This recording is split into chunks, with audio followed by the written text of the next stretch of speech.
looks like stream's connected. Good evening, folks. We are going to be talking about the corporate feudalism that they are attempting to bring us. I just need to send out the links so everybody knows. Corporate feudalism and the Tree of Life. You know, while I send out these links, JT, the musician behind the background music you're hearing, linked me to this woman's Instagram. Louisa Munch Theory is her name. I'll toss a link into the chat, but let's have her give a few words while I send the links out. Why does it feel like our systems have collapsed but nothing really seems to be changing? I'm a critical theorist and this actually has a name and it's hypernormalization. This basically combines collapse and... Oh. basis. The first guy who wrote about it, Alexei Yurchak, sorry that doesn't sound nice in my accent, he was actually talking about the Soviet Union, and his book was called Everything Was Forever Until It Was No More. No one believed in the system anymore. The politicians didn't believe in it, the people What is going on? in the system didn't believe in it. Nothing even felt real. But people carried on anyway, like the Emperor's new clothes. People knew that the Emperor was naked. They just performed belief. They kept clapping for his robes they didn't have on. If you look around, that's exactly what we're doing. We're continuing to perform belief in a system no one believes in. We know that the politicians lie. We know that the system is corrupt. We know that the most powerful people in the world are monsters. The system already collapsed. The system is over. And what Alexei Yurchak said is all they had to do is stop believing in it. It takes one person to say the Emperor has no clothes. The Emperor has no clothes and the Empire will fall. And I know what you're going to say. What do you mean? I can't just stop going to work. I've got bills to pay. The most revolutionary thing you can do, as Rosa Luxemburg has told us, is proclaim loudly what is happening. Change the language, change the narrative around crisis. This crisis has been constructed. This is intentional. And it's one defined by the concept of neoliberalism, which is profit over people always. The NHS is in a crisis because the government won't fund it. There's no other reason. Education has become a business, has become financialized. It's a human right. Your health is a human right. Your education is a human right. They want it to be a business. They've turned it into a business. Mental health crisis hasn't come out of nowhere. It's because we have been taught that if you work hard, you'll do well. And therefore, if you don't do well, it's because you didn't work hard enough and you only have yourself to blame. That is not true. The only way we are going to break out of normalization is critical thinking and naming the world, naming what you see, proclaiming loudly what is happening. In the Soviet Union, they called it... Yeah, she is fantastic. She is absolutely fantastic. I think we've all been feeling that. You know, if you follow me on X, the endless legal indignities. Chud the Builder just got arrested for defending himself. And yes, certainly he was going around being provocative. But provocation does not justify assault. He was assaulted. It was self-defense. And they're going to try and throw the book at him. This is a very important test case. We should all be supporting Chud the Builder.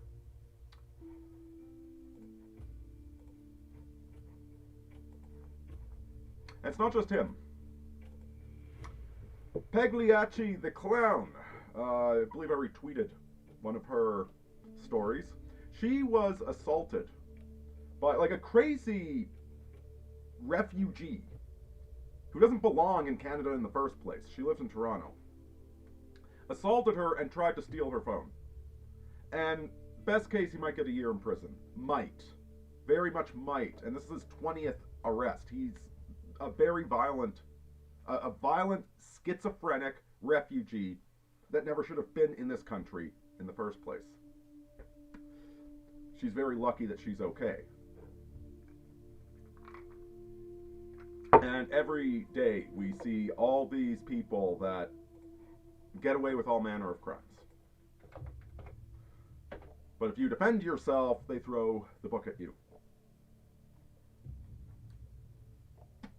There's a case over in Britain where a Sikh pulled out his ritual knife and stabbed an 18-year-old British boy. The cops arrived. The Sikh claimed that the British boy had been racist to him. And so they cuffed the British boy, who then bled out and died. And there's so many more of these stories. The system is not malfunctioning. The system is doing exactly what it's supposed to be doing. That's the horrible irony of all of this.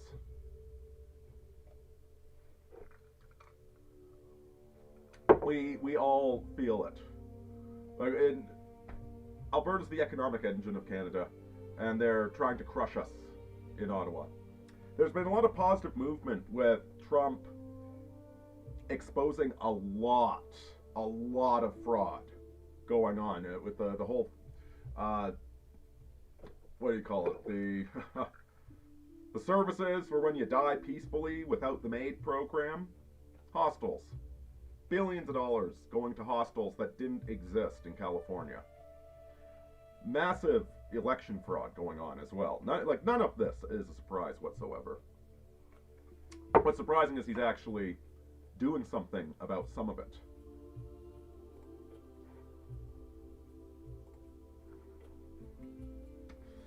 There we go. I got the link sent out. Gamerbait. Hospices, yes. Thank you, Top Hat Jack. And Butterfly Ballerina, always great to have you here. You know, speaking of things that are broken, like the number of women out there that are deliberately going out, like they are going out of their way to manufacture victimhood narratives and hatred of men because the TikTok algorithm told them that that's what everybody else is doing. Obviously, present company excluded, Butterfly. But it's such a self-own. All these women that are gassing themselves up to hate men, they're not doing anything to benefit themselves. They're not staying safe. They're not protecting themselves, and they're alienating their deepest. Maybe not deepest. Maybe some people aren't romantic. I don't understand those people. But even non-romantic people, people that are more interested in owning all the sports cars or whatever it is, they still want romance, and they're alienating themselves from it. And it's heartbreaking. It's stupid. They're just shooting themselves in the foot for no reason.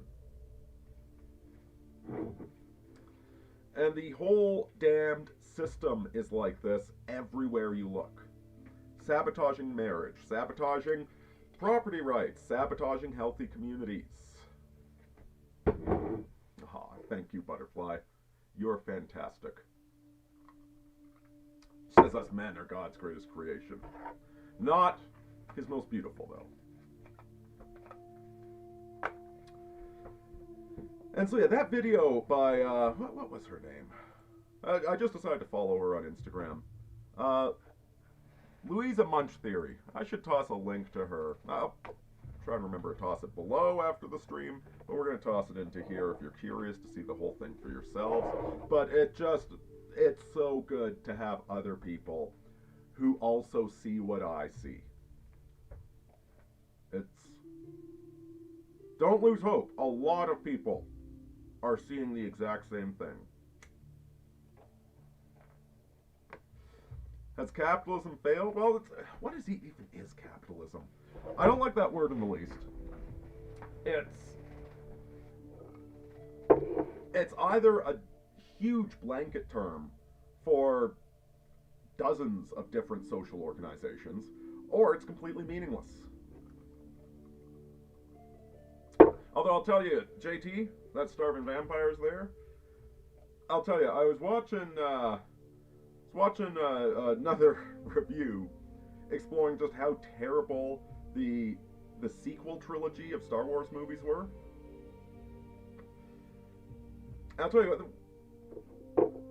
I'm so glad I didn't watch those movies. I didn't review them. I did write a brief review of why I wouldn't review the damn movie, the whatever they called it, the first one with Rey Skywalker. And it's because so many people were deluded into thinking they were good movies. They weren't. They were terrible from the very first one. And it was obvious to me that it was terrible. But they had just enough. They had the music, they had the special effects, the setting. J.J. Abrams is a very, very good chameleon. He's very good at mimicking real movies. And I spared myself the pain of being the only one that could see how terrible these movies actually were. Because it's taken people a long time to figure out that, yeah, the movies were always terrible. Poe, wait, who's the black guy? That's not Poe. Poe is like the X-Wing pilot. Doesn't matter. I don't care what his name is. He's even a race grifter as well, so screw that guy. That guy is a terrible character. It's a terrible... One moment, he's a conscientious objector. He doesn't want to be an evil stormtrooper. And he's just saw his buddy die. And the next moment, he's cheering as he shoots all the guys that he grew up with when they're escaping in the TIE Fighter. And yes, Legends. Top Hat Jack brings up Legends. It was the expanded universe back when I was reading the books. Huge Star Wars fan back in my teenage years.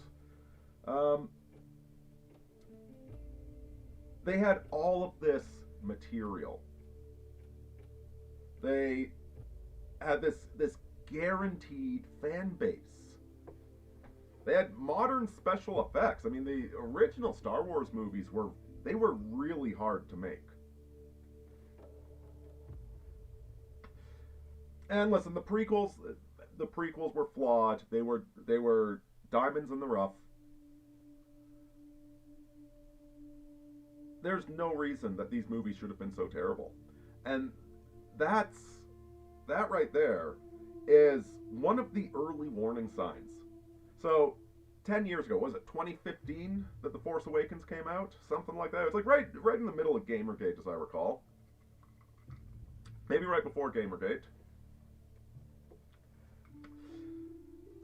This is when the 10, not even 10%, the 2% of us that were trying to explain that the Emperor had no clothes, that the fish was rotting from the head down. You know, Stefan Molyneux just posted something, which is, it's kind of funny he said that, like, none of his old takes are controversial anymore. My edgiest of edgelord videos are now water cooler conversation. And it's fantastic. People are finally seeing that, they're seeing that the war is over. They're seeing that the good guys lost. They're seeing that the deal is rotten. Yeah. Yeah, I thought so. TFA was right after Gamergate.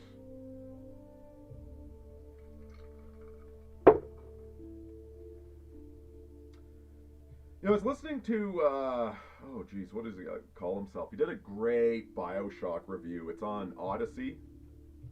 Jeez. I did tweet it out a while back. He did another series where he's been pointing out that, like, the woke agenda was entirely present in Star Trek, the original series and the Next Generation. It's not new, it's just so poorly implemented. And in fact, it's not even about the woke agenda per se. The woke agenda is the symptom of what we're talking about. It's not the cause. In fact, the whole ESG, the whole, was it Bud Light or Coors Light? That nonsense.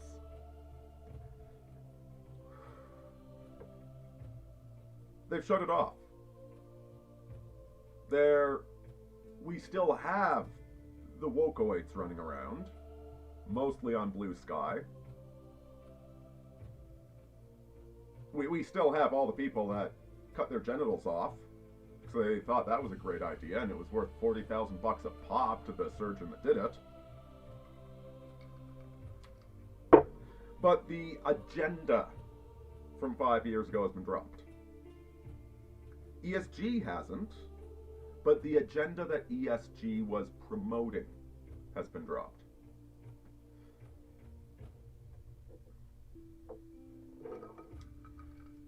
And to understand this, to really understand the fundamental structure of the Age of Aquarius technocratic regime, the moving to social credit scores, debanking, rather than the system that wanted the high trust society, that saw great use in the high trust Christian society. Well, they don't need high trust anymore. In fact, that's kind of a problem. They'd rather just goad you into showing up to work on time by debanking you.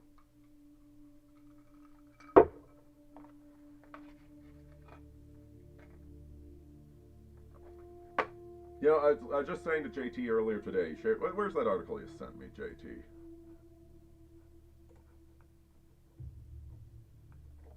You send it here? No, you send it on Facebook or something. Oh, there it is. This is from, it's a title of a news article. I don't know if this is true. But if it isn't, there's some other version that's true enough. It's true enough. This $2 billion company cut employee 401k benefits to pay for AI. It won't be the last. That is not a problem caused by AI.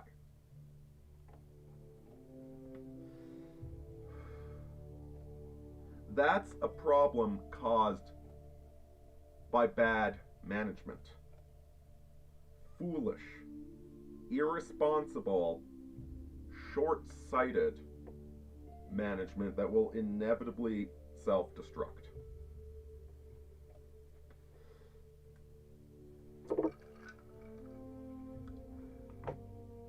And I'd like to explain why it's going to self-destruct to you.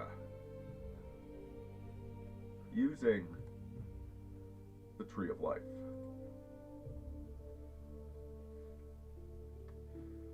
I'm sure most of you are familiar with this. Let's see, I want to get back to the live stream so I can see you guys in the comments there.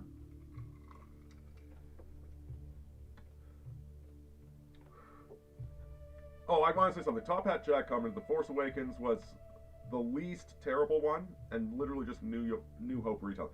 If all the problems that appeared in the later ones were completely present in the first one.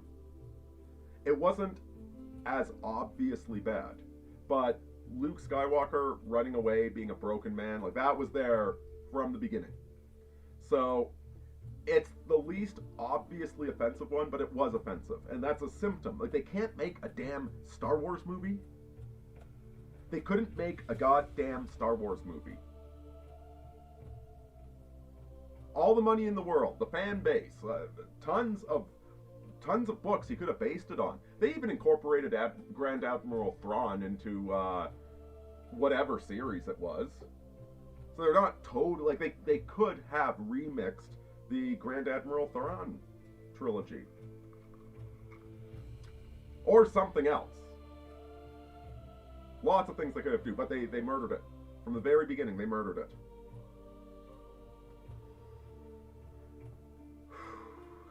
Still angry about that. All right, so let's talk about the tree of life.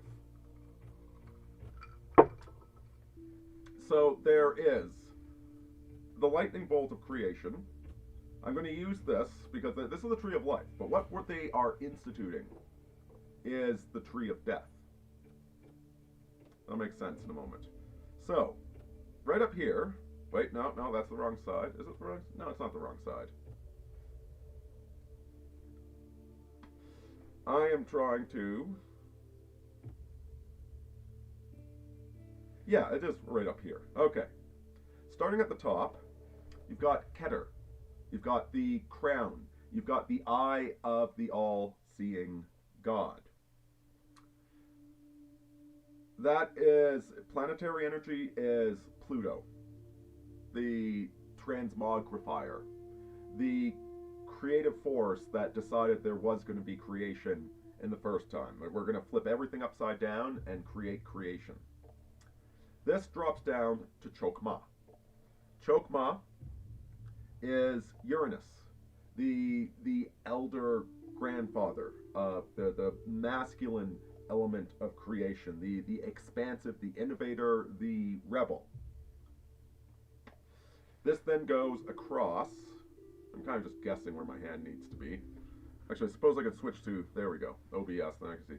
This goes to Binah, which is the limiting great mother that takes the raw creative potential of reality and places limits upon it.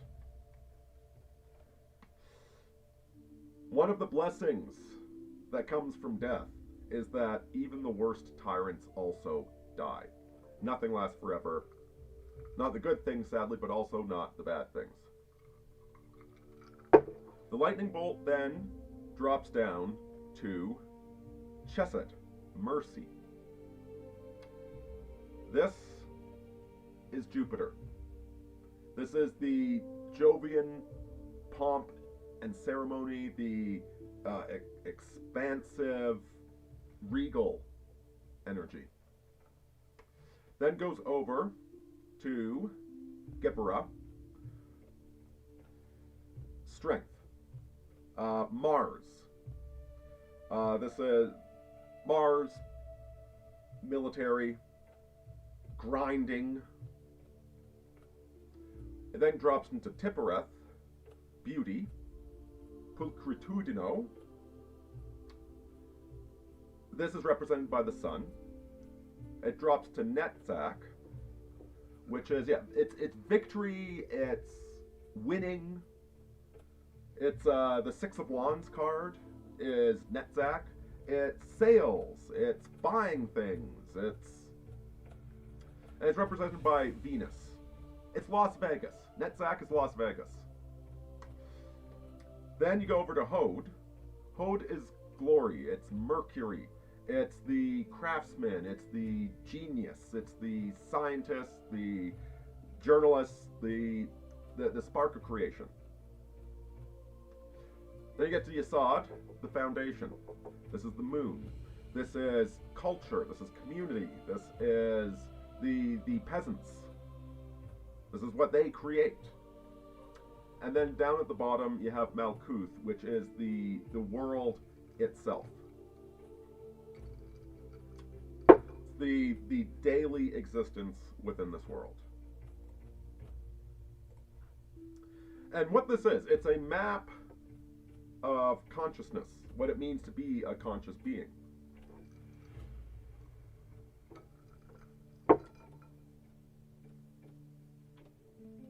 Blotto prefers magnanimity as the crown of the virtues. That would be Tiphereth. God, why is that word so hard to say? That is, if you can activate Tiphereth, you've led a good life. Now that's the lightning bolt of creation that comes down, and we, as beings, all start at Malkuth, as instantiated beings. We start Malkuth, and Yesod is the culture we're brought up into. And then, based upon your nature, on the left-hand side, From BNAD down to Hood, that's the pillar of severity. That's the pillar of limitations, of grinding, of punishment. While the pillar on the right is the pillar of mercy. This is the celebration, the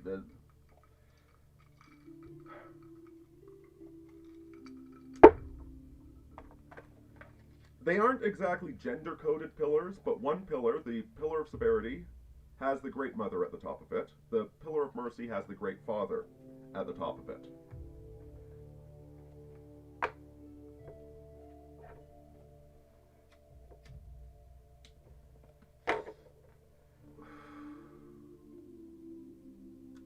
Now let's talk about what we're seeing with the security state, the banking security state that is being constructed right now.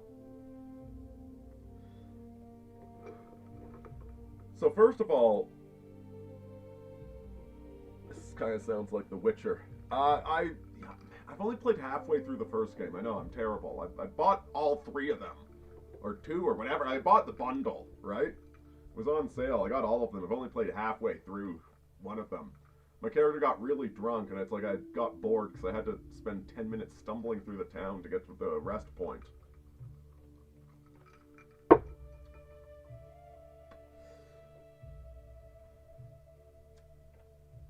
What they're instantiating right now is not the Tree of Life.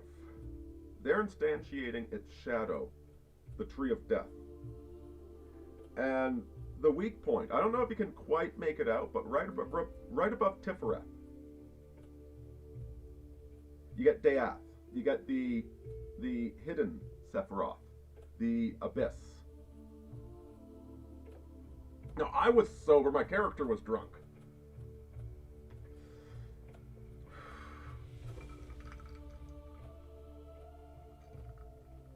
By the way, I gotta share this. This is, man, Aleister Crowley was a bastard, but I love that guy, man. That guy was hilarious. Like, when he got he's fighting for the leadership of the Golden Dawn, and it was all, like, just these wizards casting spells at each other. At one point, Crowley astral projected and went and beat up another guy's soul in the astral realm. And it's like Harry Potter if every house was Slytherin. And then eventually, after a huge bunch of psychic battles, they wind up settling things in the British court system. I mean, you don't get more British than that. Anyway, Crowley had decided he was going to, like, cross Death. And now, can you do it like a normal person? You know, can you just, like, choose not to fight Darth Vader, but say, Father, I see it? No, of course he can't do that.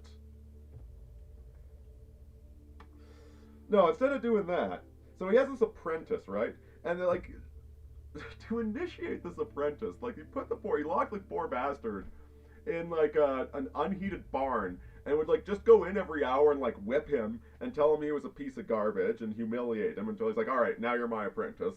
So they go down to Algeria, of all places. They go to French Algeria, if I remember correctly. And the thing is, to cross Death, you need to sacrifice the integrated self. You need to sacrifice Tiferet. You need to become the eye of God seeing through you. Well, ego doesn't fit well there. So what does Crowley do? Out in the Algerian desert, he has his apprentice summon the demon of Pan to possess him, so that the apprentice can sodomize Crowley to destroy his ego so that he can cross Death.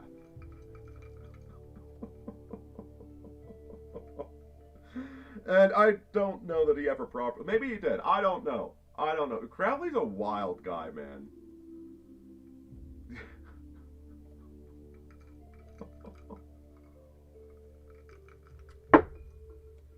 Anyway, yeah, that's Crowley for you.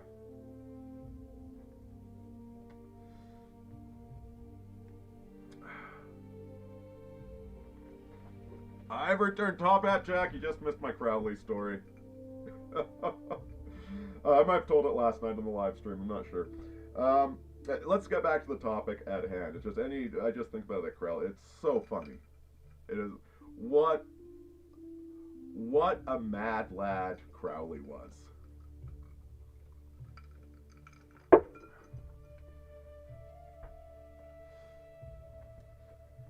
So let's re-examine this tree in light of the Aquarian heavy air control grid that they're trying to impose upon all of us.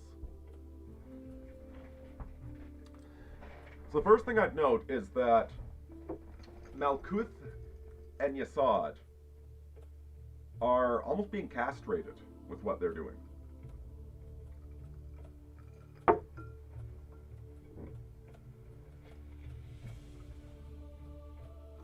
So, Malkuth, it's the reality, it's material reality. And like that headline that I just read about, they're cutting employees' 401ks to pay for an AI to replace the employees. How does that benefit anybody? How does it benefit the corporations if nobody has jobs to buy anything?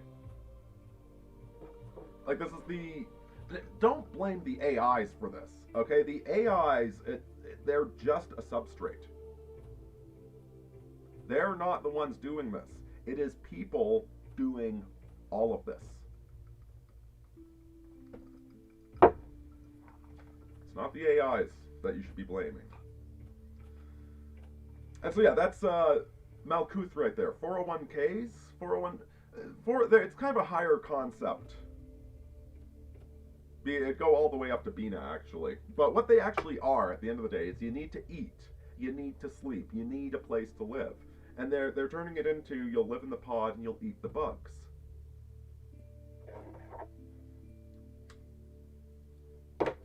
Malkuth is represented by the earth, Yesod is the moon, and Tifereth is the sun.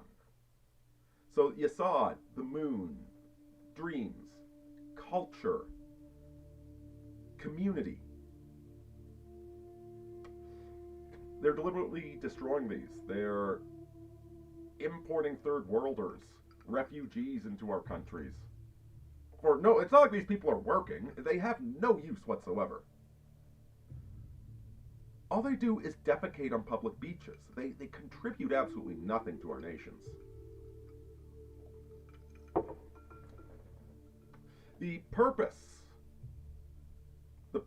is the same purpose that Walmart explicitly described when they analyzed that the more diverse the workforce, the less likely there is to be unionization.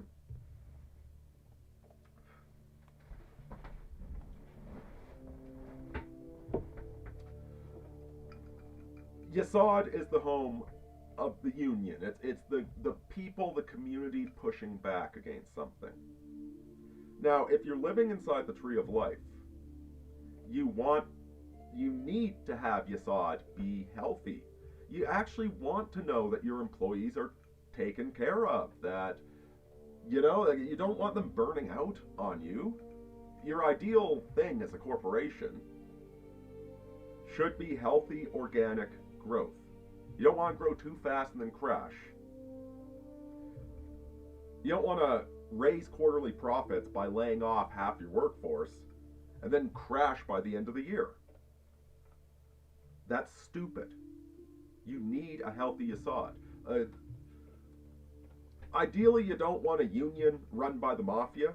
You don't want a union that hates the company and is trying to bend you over the barrel. That's an excess of Yesod, right? You want healthy balance in all of these things. That's not what they're doing. They're trying to castrate the bottom of the tree.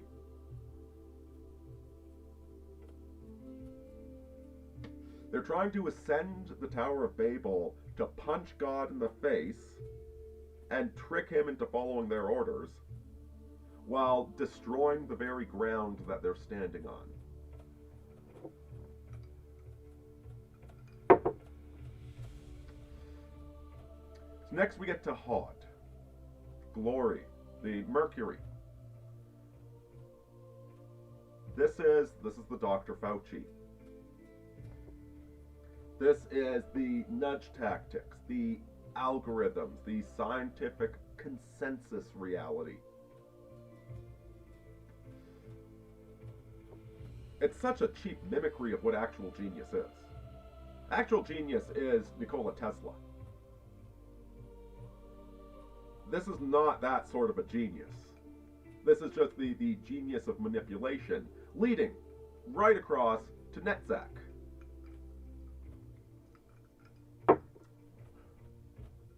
Yeah, exactly. Neil deGrasse Tyson.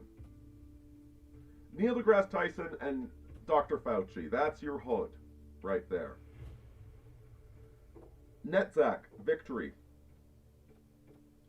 This is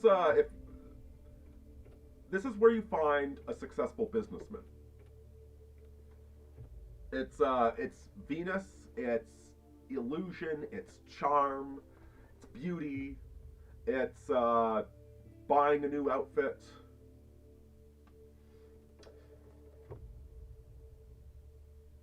And it's been replaced by charlatans, as Trevor Smith points out. Yeah, so instead of beauty, we have Funko Pops.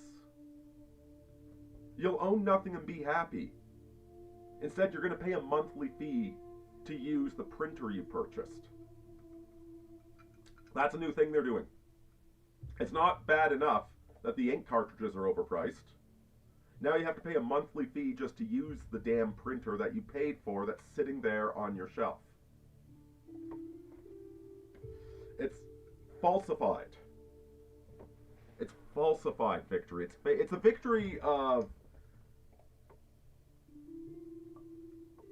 Again, guys, I'm a gamer, okay?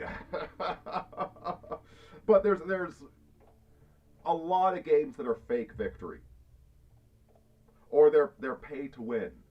Or they're one of those browser games that they're really, really addictive, but not really satisfying. You're not getting a true cathartic experience out of it. You're just getting manipulative mechanics. You know, it's like when you go to the girl at the store, it's like, is this game hard or is it just more numbers? And she says, no, it's hard. And you bring it home, it turns out it's just more numbers. God, I love that meme. Nobody, I dare say you have to be a gamer to understand that meme. You gotta know what a crumpet is to understand cricket. I'm more talking like, I hate strategy games where, no, it's the worst with first-person shooters, where the harder level of difficulty, everybody's just a bullet sponge, right? Like, that's not hard, that's annoying. Or Jedi Knight 2, when on the hardest level of difficulty, now you fire these bolts from your blaster gun that are seriously subsonic. They're much slower than real life bullets. They go really slow. And so on the hardest level of difficulty, when you're shooting at the stormtroopers, they will literally pop back and forth while they're shooting at you. Which, I don't know, that doesn't sit right with me, man. Doesn't sit right with me. I guess that's not technically more numbers, but it still didn't sit right with me.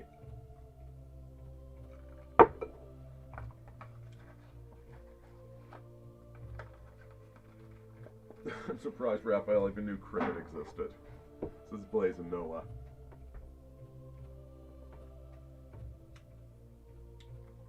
Alright, so next on the vertical ascent would be Tiferet. Beauty, fulfillment, unactuated life. That's, there's various paths to get to Tiferet. But when we're talking about Tiferet, in the current security state designation, it's not the middle class. Think about these girls that have been posting an average day in the life of working at Instagram. These ridiculous videos they've been posting where they do nothing all day. They have one meeting, and then they maybe spend an hour and a half working, and the rest it's just chai lattes, and it's on and on. It's just absolutely disgusting. And they're certainly very privileged. They're in very clean, fancy environments, getting their organic boba tea. But the environments are also quite sterile, aren't they? Like the dream being offered some people to live in some condo where they don't even let you smoke inside, and you commute to this job where you're just an entitled stain of a human being. And so you got the trappings of everything nice, right? You come home, your Amazon packages arrive, and there's no depth to it. It's a very sterile existence. You don't really have community, and the moment you get laid off, all of your friend group evaporates into the ether, because they were never your friends, they were just your co-workers.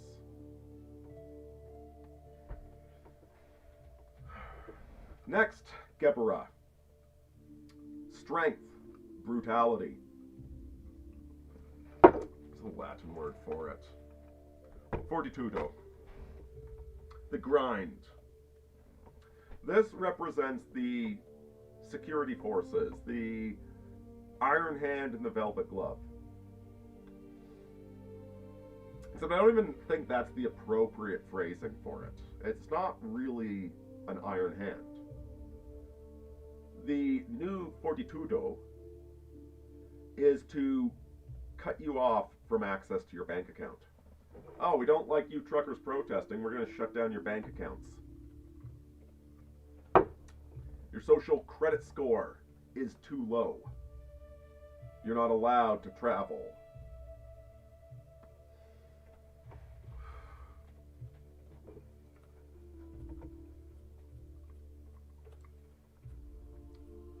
Coworkers stink for the most part.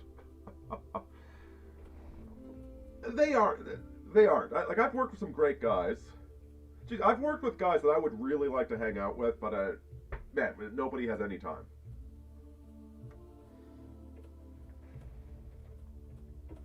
They're not family. Okay? Do you know what?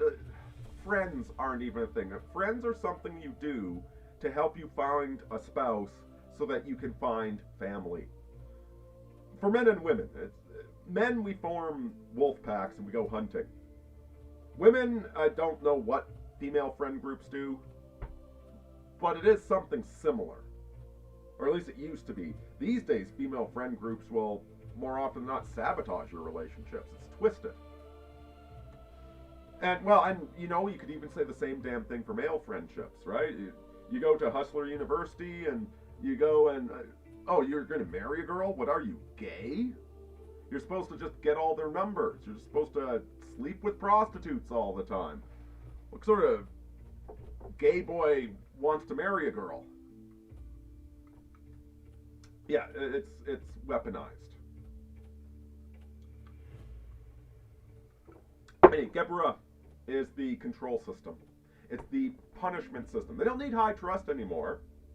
They don't need you to be honest when nobody's looking, because something's always looking and every moment is being recorded. And if you say too many of the hate speeches there, we'll shut down your bank account, goy.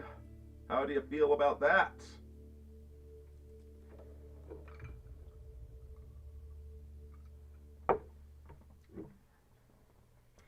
Next, we get Chesed, mercy. This is, again, Geburah is Mars.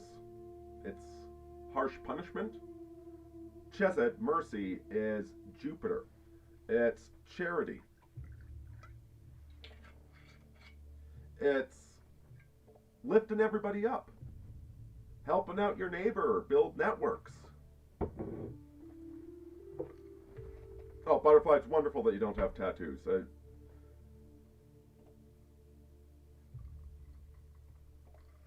Neither do I. And I'm way too old to get them at this point. I mean, there's people with nice tattoos, but they're so ubiquitous these days. It's like you're more of a rebel not having a tattoo. You know, like I wouldn't turn down a woman because she had tattoos. It's like beggars can't be choosers. But it's certainly preferable. So Chesed is supposed to be kingly, jovial, expansion.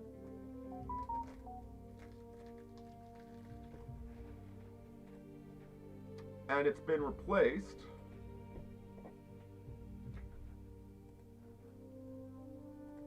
with NGOs, with UBI, with the false charity of condescension.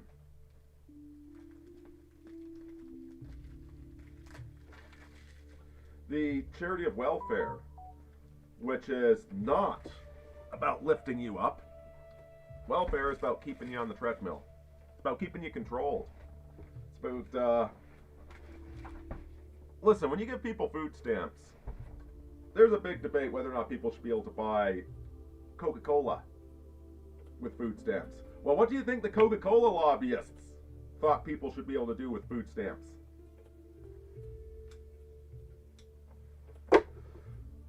Chesed is supposed to be about higher energy flowing down to not fertilize. Chesed isn't fertilization energy, but it's about invigorating. Instead, Chesed is about sucking you dry under the guise of giving you something for free. Finally, we get to Bina. Saturn. Saturn is the god of bankers. And good lord, people, like, banking is not in and of itself evil. Limits are not in and of themselves evil. Sometimes spankings are good for children. We need limits placed upon us.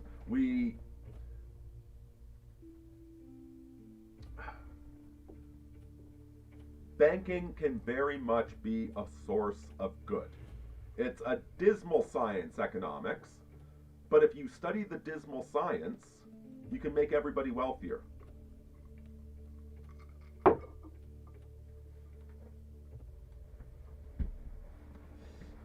It's a dismal science because economics tells you that most of your plans won't work. Oh, well, what if we raise the minimum wage? That actually doesn't make people wealthier. Doesn't help people at all. So it's dismal in that way, in that most of the things that you'd like to do, what if we put rent controls? Still doesn't help anybody.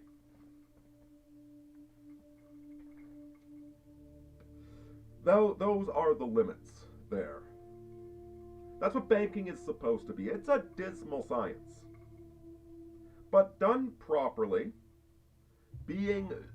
enforcing the rules, enforcing fair rules, does actually benefit everybody and channel the creative energy into places where it can create even more. Instead of wasting your creative, like take somebody that gets a PhD in something useless. A healthy Bina would say, no, I'm not giving you any more student loans. You got your undergrad, go make money with it. But I want to get a second undergrad. Don't care, go make money with it. That's actually a better use of creative energy than being an eternal student. That's what we have now. The Bina, which is intelligentsia. Prudentia in Latin. It's intelligence versus wisdom. So the intelligence side, the intelligence is the feminine coded one, wisdom is the masculine coded one. And women are far smarter than men. They don't waste time on all the stupid things us men waste time on. No, the current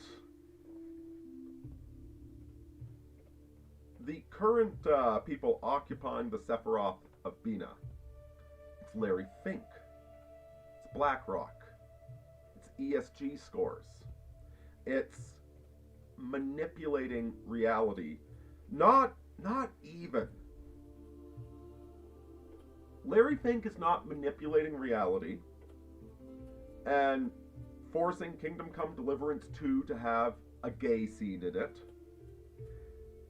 and a black character. He's not doing that because he believes in multiculturalism or that he believes in it. Has nothing to do with that. Oh, thank you. Butterfly Ballerina says she loves the music. I'm going to toss this track in. It's by Starving Vampires. It's actually giving me 2 more tracks.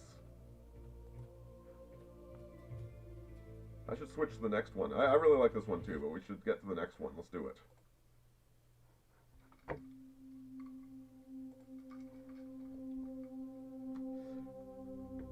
Larry Fink is a remake from Star. I never saw that Star. Man, I was such a TNG fan as a kid, but I only saw like the first 2 movies. The second, like I got out of high school, I stopped watching TV after I moved out from home, and mostly stopped watching movies too. Now, what we're saying. So yeah, Bina. Gonna lower the volume a bit. This is very chill. I like this music.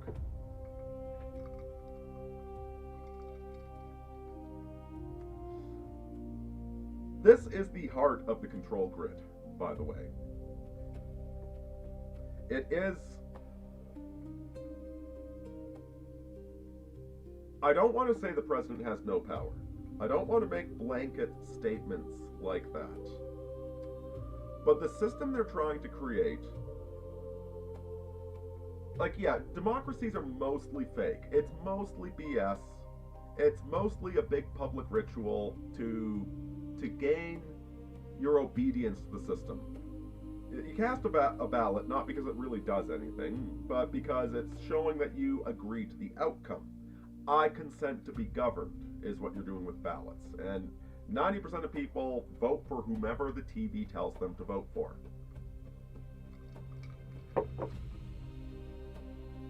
However, there is still an angle of having to earn your subjects, maybe not joy, but you can't rule over a country of rebels. So you gotta be at least halfway decent as a ruler. Well, the current people occupying Bina would like to escape that entirely. Kingship, by the way, is more of a chokmah thing. It's the wisdom, the responsible ruler.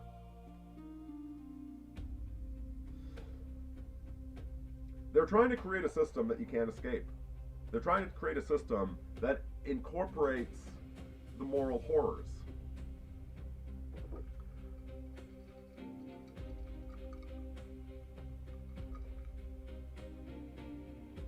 I might have said this on the stream last night. I apologize if I'm repeating myself so quickly. I'm going to lower that just a little bit. There we go. No, this is great music, JT. This is fantastic.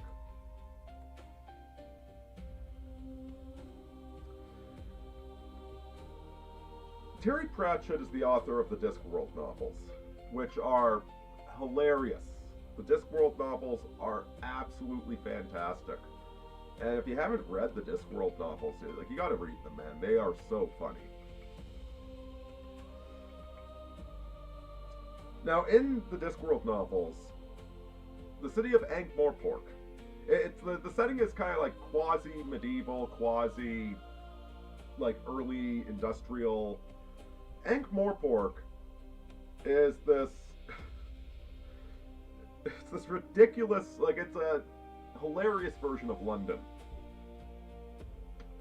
And now there's an Assassin's Guild and a Thieves Guild in Ankh-Morpork, because the patrician who runs everything who he's just like this guy. He's extremely cool. He's like Machiavelli. He's 100% Machiavellian. But he's not a bad guy at all. He's just 100% Machiavellian. And he once quipped that, if we're going to have crime, it might as well be organized crime. So, rather than paying car theft insurance, you pay Don't Steal From Me insurance to the Thieves Guild. But there's no fire department in Ankh-Morpork because the patrician didn't like that set of incentives. That's a nice house you got there. Be a shame if somebody was to burn it down.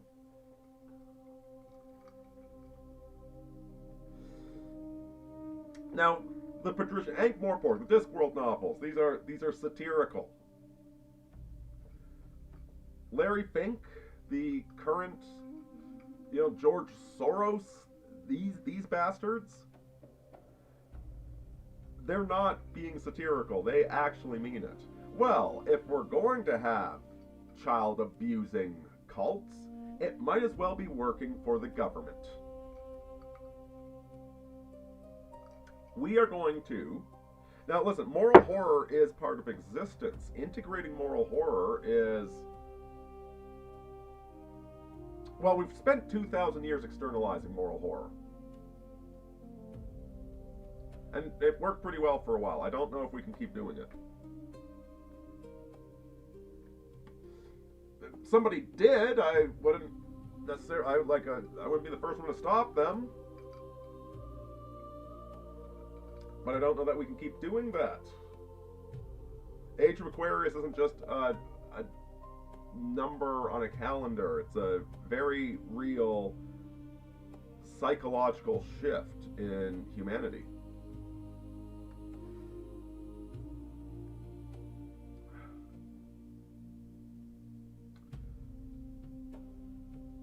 Their form of integration is not integration. It's accommodation, it's control.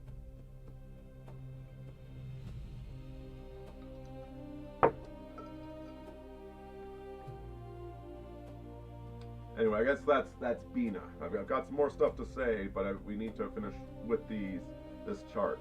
The final is Chokmah. Wisdom.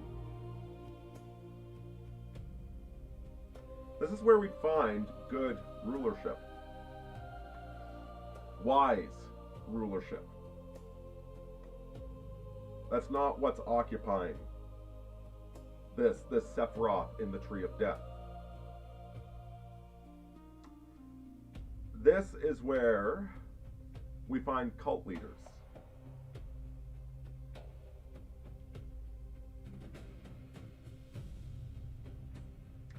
Celebrities aren't Chokmah. There is great wisdom in being able to manipulate the audience into worshiping you. Instead of kings, we have Hollywood celebrities.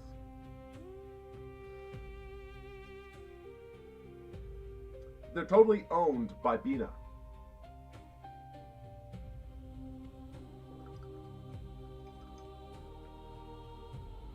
Leonardo DiCaprio, I think, he's the example I want to use. Like, I could say Elon Musk is in Chokmah. I could say Trump is in Chokmah. I could point out more obnoxious, the Kardashians in Chokmah, right? And I'm not comfortable with accusing all of those guys that hard.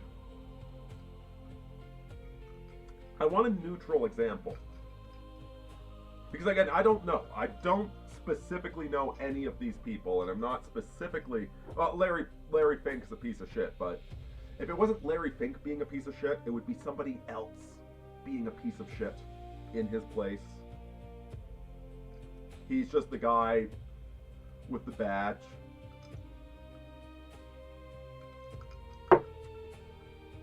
So I'm going to use Leonardo DiCaprio, because he actually is one of my favorite actors. I think he's a very good actor. And I don't believe for one moment that he's an environmentalist. I'm pretty certain that when you reach that level, if you want, it's sort of like if you want to get into an Ivy League school, you need to have some volunteer work on your resume, some crap like that. Well, if you want to be Leonardo DiCaprio, then you need to pick some sort of social justice cause to support. Because Bina will not be your agent if you don't pick one of the following list. And so he's got the most idiotic, illiterate, uneducated, ignorant positions on environmentalism. He said some stupid stuff about the Alberta oil sands, which gets a lot of Albertans bent out of shape. But I see him saying that, I'm like, I think he had to say something. He had to pick some useless cause. And this is Chesed, by the way. Chesed is the environmental cause, the fake environmental cause. Yeah, Jupiter and Chesed. The energy is not fertilization energy. The energy is environmentalist energy. You want to spend the resources to take care of things so that habitats stay healthy. That's Chesed energy. Environmentalism is fake Chesed. It's NGO Chesed. And so anybody at the Chokmah point, any of the influencers, the idea formers, they must have, they have to pick a Chesed. Like, here's 12, pick one of them.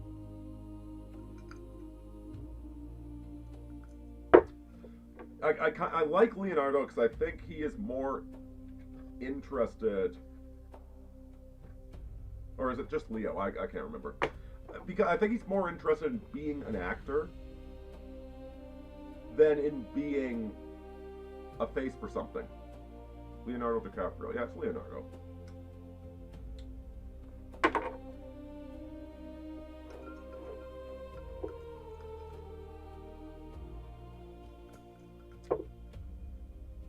Well, it's Chokmah. Rather than truly inspire people, right? Chokmah is the King Arthur. It's the revolutionary visionary. It's Uranus. It's the Adolf, quite frankly. Yeah, Adolf. Crazy Chokmah energy in that guy.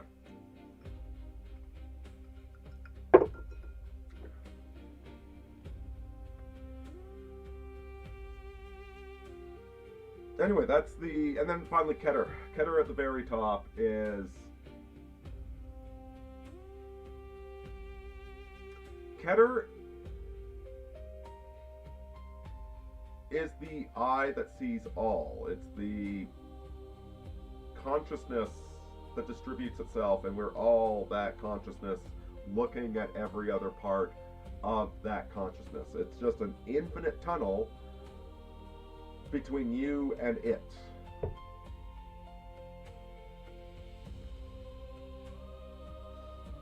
Yeah, Butterfly Ballerina points out that Leonardo wasn't at any of the Diddy parties. There you go. Not saying he's a perfect man. He very much, he kind of like, yeah, those girls are a bit young for him.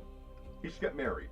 Like, dude, grow up. You're too old to be dating, to be repeatedly dating girls in their 20s. But, you know, man, he's not asking me for advice.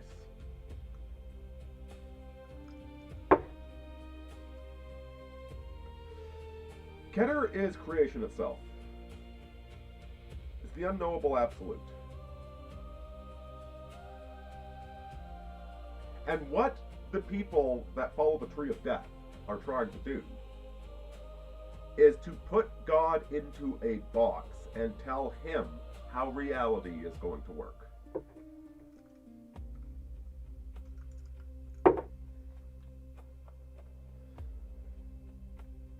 I don't got a lot to say about Keter. Keter's not really relevant to what we're talking about right now.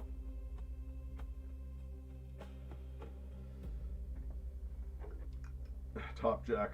Everyone's been been with two older ladies. It's like, brother, as Benjamin Franklin said, at night all cats are gray.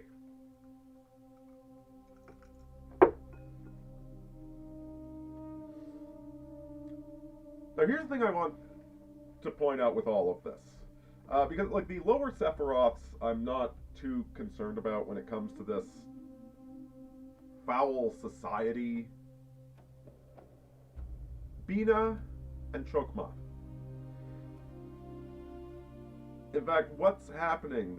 The fight between the United Nations and BlackRock, like deep embedded finance. The fight between them and the tech bros, that's who Donald Trump is working for.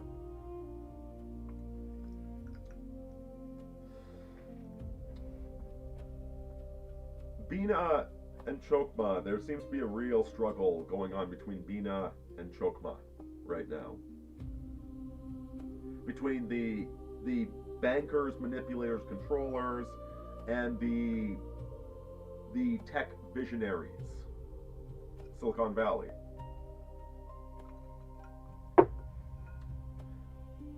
That doesn't mean that there's good guys in the struggle, however. Now you notice that between the Sephiroth there are distinct paths laid out. There's actually 22 paths.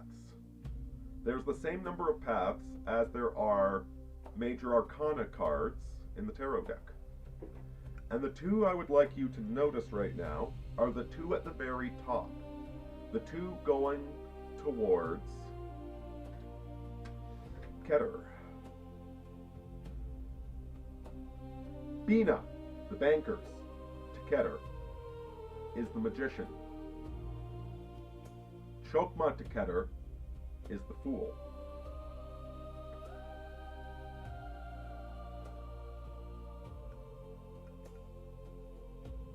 There's a third path from Tifereth to Keter, and that one's the Empress.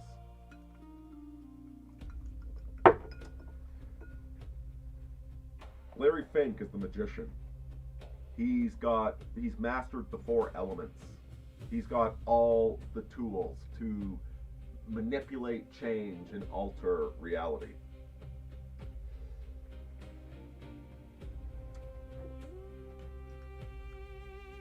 The Fool. The Fool is card 0. The Fool is Jim Jones.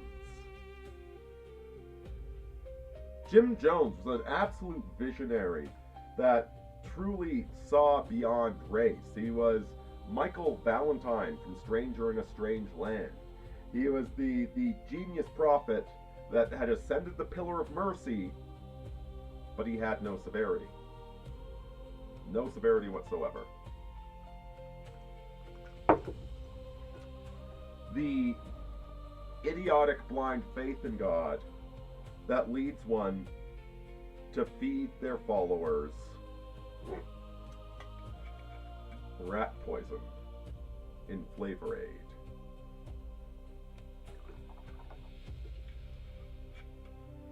These are the tech bros. These are the technological utopianists. These are we will upload our consciousness into the cloud and everything will be grand. We don't know how it's going to work. We're just sure it will. The blind faith of the fool. Well, on the other side, you've got the column of severity. So you go up to a guy like Larry Fink. He's like, listen, Hood, we've got the science, we've got the technology, we've got the vaccines, we've got the control tech, we got it all. Gebera, we've got the armed forces, we've got the police state, we've got the credit scores, we've got the control. And Bina, we literally manipulate the money supply. So anybody powerful enough to ignore Gebbera. Anybody powerful enough that they're not afraid of the cops, they can afford lawyers, they're not afraid of being debanked, they could open up their own banks? Yeah, for those guys, we control their access to credit. We can make or break a business based upon whatever ideological scheme we want to put out there. And so from his perspective, Chokmah, Chesed, Netzach, you got the opinion formers, you've got the organized charities, and you've got the consumer products. Larry Fink and Bina is going to control that tree by deciding whether or not they get access to credit. And this is his magician path up to the crown.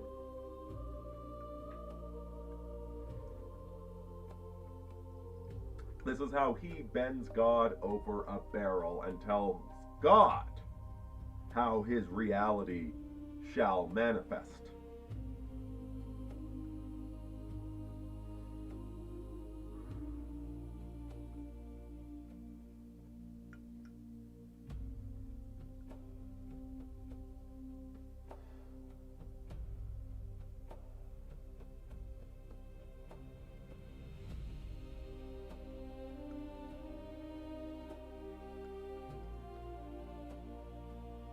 Blazing Noah just said something interesting. I want to explore this a bit because I think it's useful for explaining what all of these Sephiroth are. He said Darth Vader would dislike Larry Fink because of his blind faith in his own power of technological terror. And that got me thinking about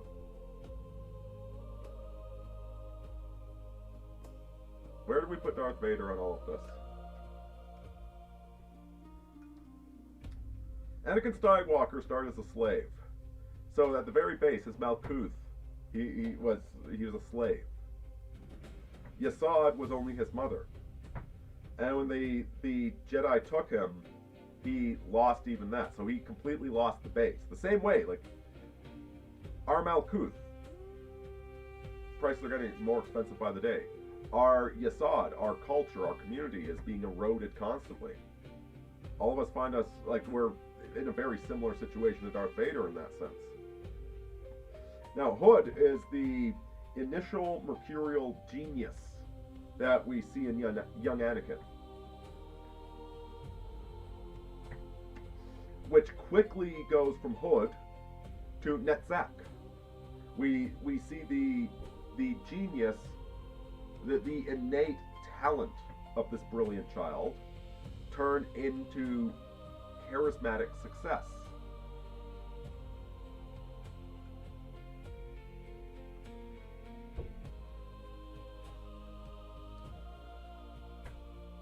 But at the same time, he has no grounding.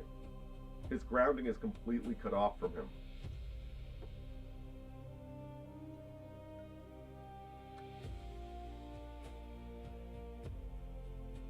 He never quite gets to Chesed. So he goes up, left, right, up to Chesed. That's supposed to be where he's going.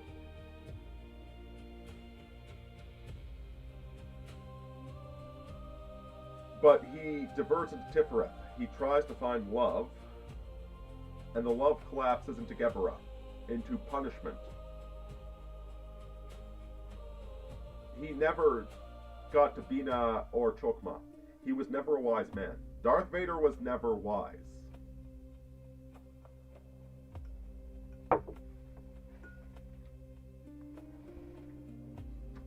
He got launched. He tried to jump from victory to beauty to falling in love, and everything fell apart. The Jedi Order fell apart. Everything betrayed him. And so he got launched into Gebbera, into the Pillar of Severity, into Mars. He is the ultimate embodiment of Mars, and he never left Mars. 20 years, he was just Mars. He was just the hitman for the Emperor.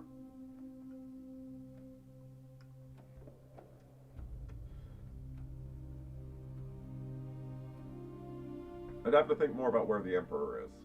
I don't want to commit to anything just yet. Although I'm kind of leaning to Bina.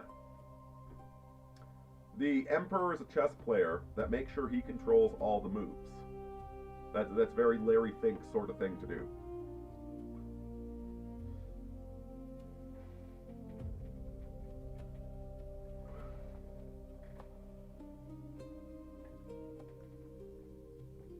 Anyway, that's enough Star Wars for now. Might go back to it later. So, we have Top Hat Jack. So the technocracy is all happening according to plan. What comes after it, if anything? What the hell do we do about this? What's going on in Israel? And how do we use this knowledge to get laid? To quote Homath.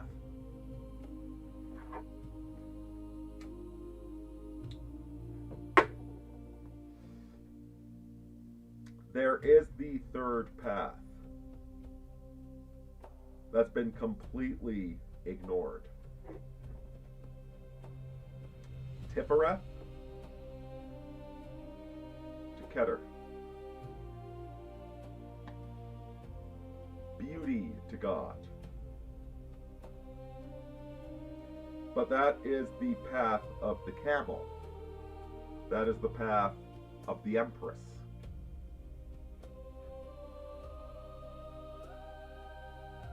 If you can achieve Tifereth, if you can integrate yourself, if you can become an integrated personality that understands horror and your own participation in horror,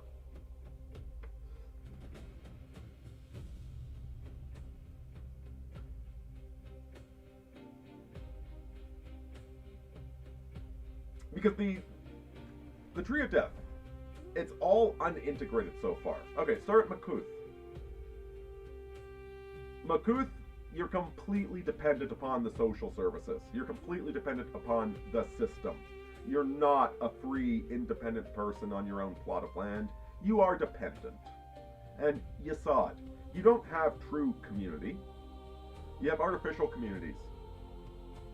You know, you have leaderboards on video games. You have, it's all fake. It's all controlled. It's all centralized. Oh, glory. You don't actually have glory. Smart people don't go to university anymore. You've got a fake degree and you've got imposter syndrome because you know you're not that smart. Netzach, you don't have beautiful things that you're proud of. You have Funko Pops. Tifereth, fake Tifereth. You feel like you're winning because you can post really good selfies on Instagram. Geberah, it's fake Geberah. It's fake military. They make you piss in a cup, and if you had too much fun that weekend, you don't get to go to work. Chesed. Nothing but fake, disingenuous smiles from all the charity. Bina, the people making the rules are completely out of control. They're the ones making it spiral. And Chokma, all the energy is in becoming an influencer as opposed to having anything worth saying that you could righteously influence people with. It's all fake people. Holden Caulfield was right.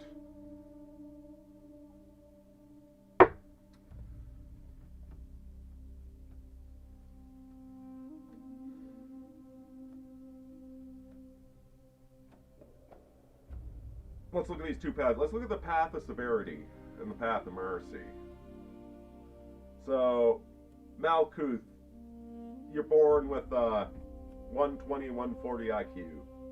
Yesod, you're born into a family with the right connections that can get you into one of the expensive universities, into the Ivy Leagues. So you go to Hod, you're really good at economics. You go to Geberah, you don't mind kicking war widows out of their homes to make money for your company, you finally get to Bina. Now you are Larry Fink. Or maybe you're one that pursues the path of mercy. Same Malkuth, same Yasad. You go to the Ivy, you go to school where you get to be the lead in the Shakespeare play, and then Chesed, you start doing all these public performative rituals. And you get to Chokmah, and you're a celebrity whose opinions people hang on.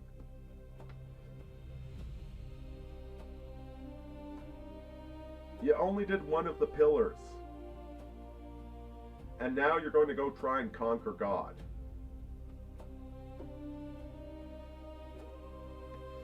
And I'd also note, more importantly, you never achieved Tifereth. You never actually integrated. Tifereth doesn't have to be perfect, you know?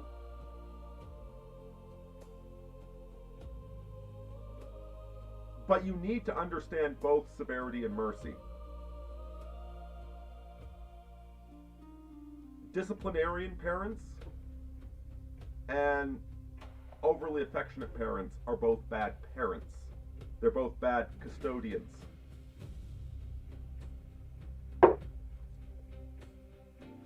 Tifereth requires knowledge of mercy and severity.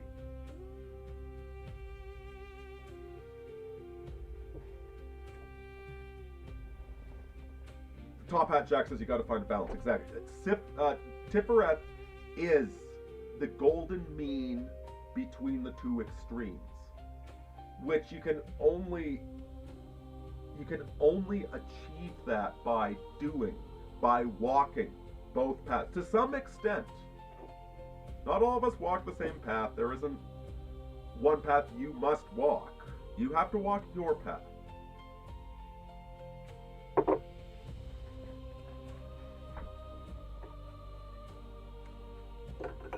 But I would argue that the techno-utopian, the cult leader that walked the path of mercy, it's really easy walking the path of mercy when you've never had to fire an employee.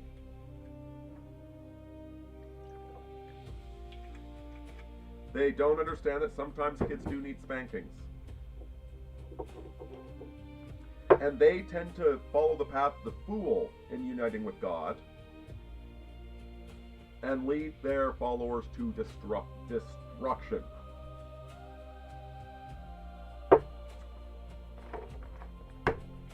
By the way, I'll tell you an interesting observation. When I stutter like that, it's because I worried I missed a consonant, so I start the word all over again.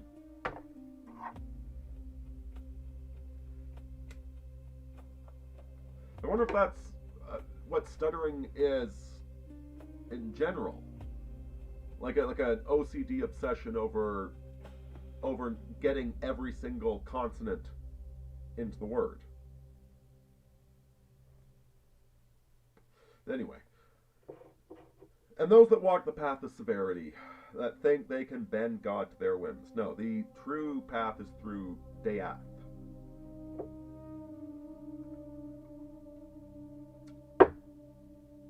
Which, by the way, you don't need your apprentice to become possessed by Pan and sodomize you for Death. Death is the void.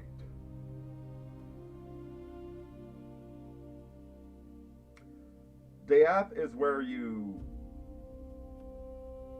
walk the infinite distance between your integrated,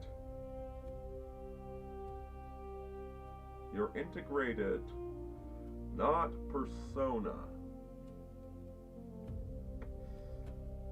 Your persona is just the mask you show to the world. Your persona is ego.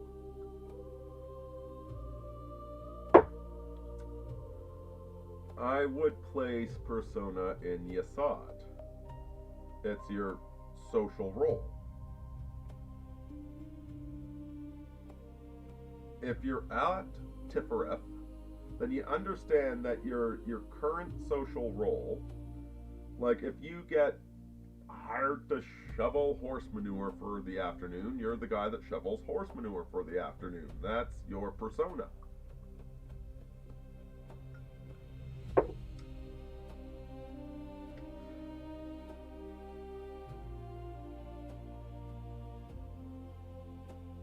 Tifereth, you've got the lower persona, the face you show the world, the ego, the dog that barks, that protects you.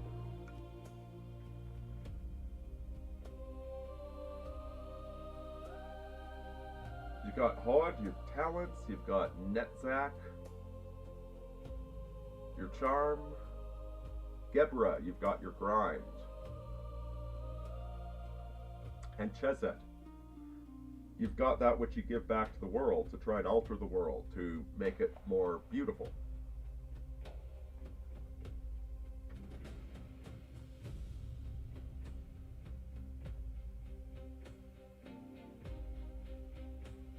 If you've really done the work, you'll have Binah. You've healed the mother wound. And you've got Chokmah, you've healed the father wound.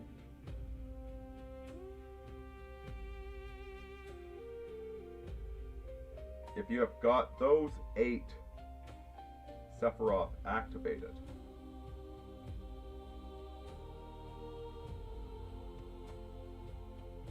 then Tifereth is fully activated. And that's when you've got the integrated personality. And if you can sacrifice all of those,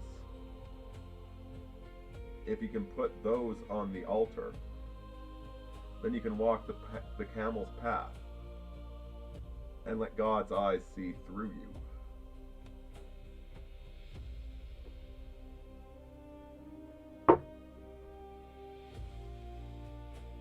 That's when you ride Wonder Boy! And you cross the abyss.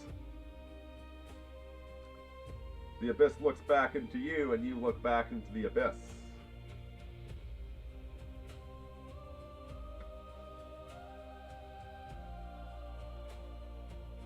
And if more of us can do that,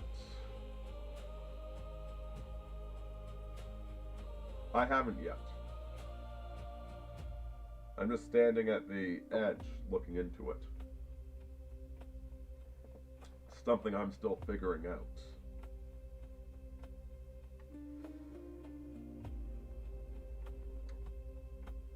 But if we can do that, that's what totally shatters the control grid.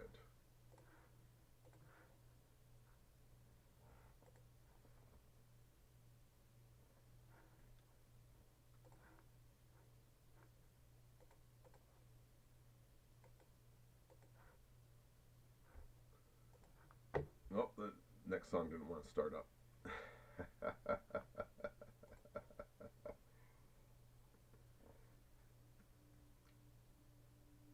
There we go.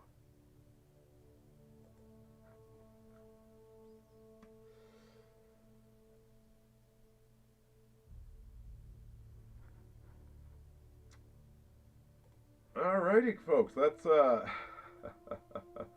hope that was useful.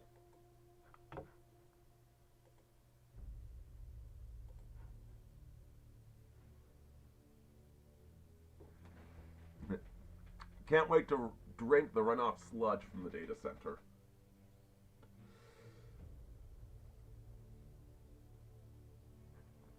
Oh, we got a new track going right now, Butterfly.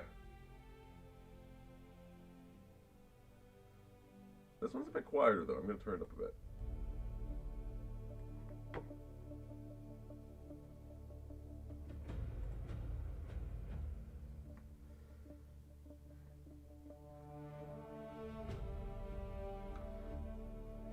Again, the Tree of Life is it's a map of consciousness. It's not the only map, right? I mean, you've got terrain elevation maps, you've got road maps, Like, there's lots of different types of maps. There is no one map to be the be-all, end-all of maps.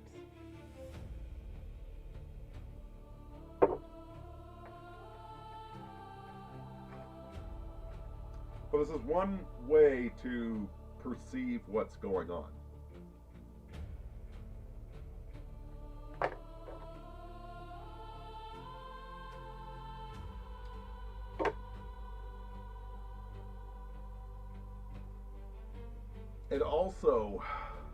It also suggests pathways, ways of understanding where you are.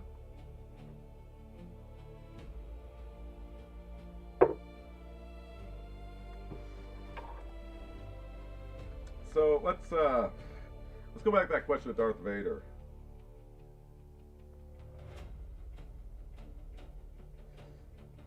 Malkuth to Yesod is the world, and Yesod to Hod is the sun, which is the sun is the naked child riding on a horse, the chosen one.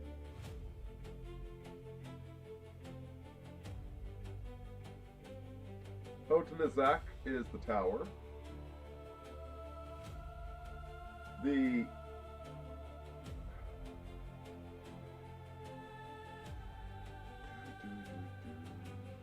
Normally the tower goes from the Zak to Hod.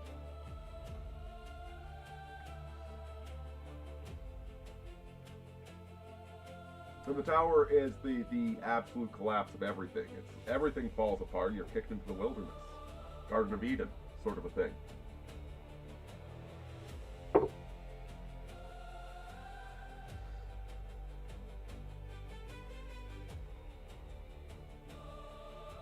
So, I'm just kind of like thinking off the top of my head here. Don't quote me on any of this. So we have Anakin starts in Malkuth, goes through the world, literally created by the Force.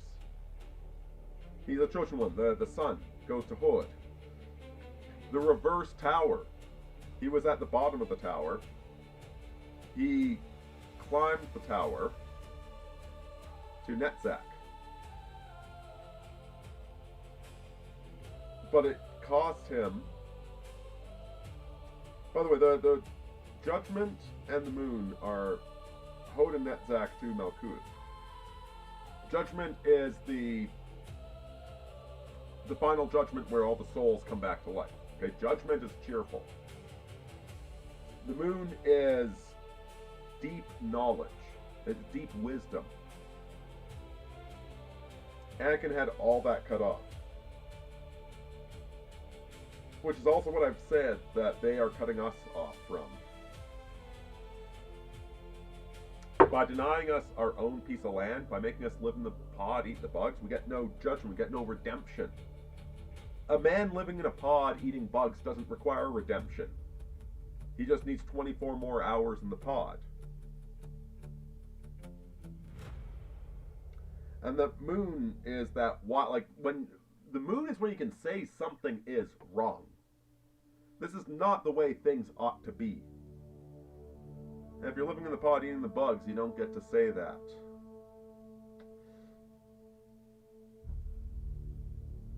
So it goes from Netzach to Chesed, as I said. Wheel of Fortune.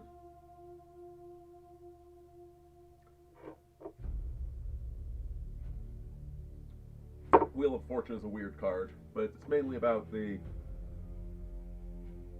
vagaries of fate, ongoing time, movement. He and Obi-Wan go through all the adventures together, and Wheel of Fortune, they're still alive. And then Serpens. The serpent, strength.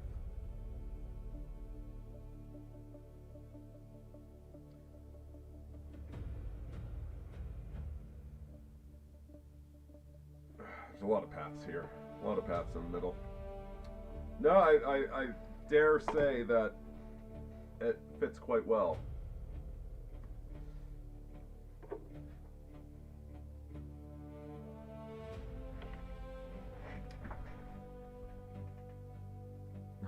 not sacrifice, charge the jerk-off crystal. 10-4.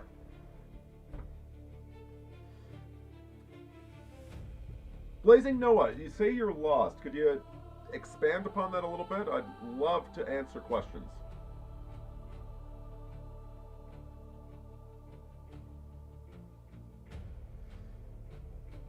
Are there any threats of data centers up there in Alberta? Not that I have heard of. But that doesn't mean much, to be perfectly frank.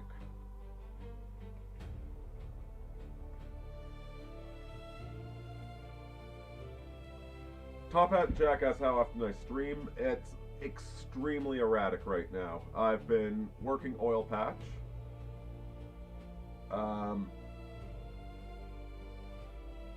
I got bare minimum. Well, no, there's a lot up in the air right now. I don't know what I'm doing next week. And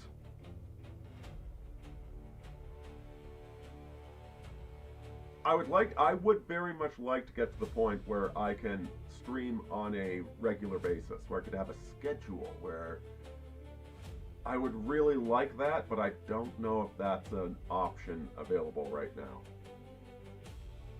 I make a little bit of money off the streams. Super chats are always welcome.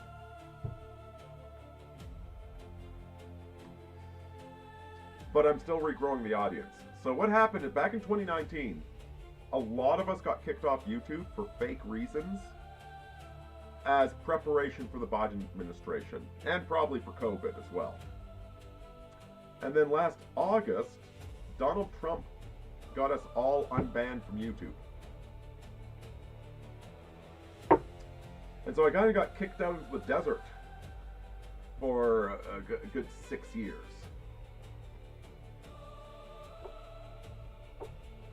Now I'm back. Now I'm trying to regrow the audience in a marketplace that's completely changed. And all the opinions, man.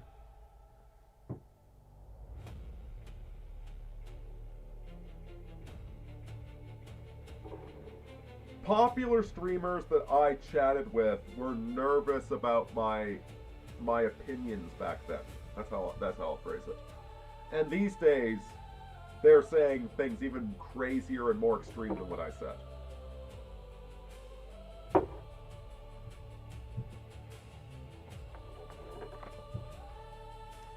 So it's interesting. Like, I'm back on the scene, but now all my opinions are milquetoast. It was a brutal period. Well, I've been doing a lot of grinding over the years, my friend.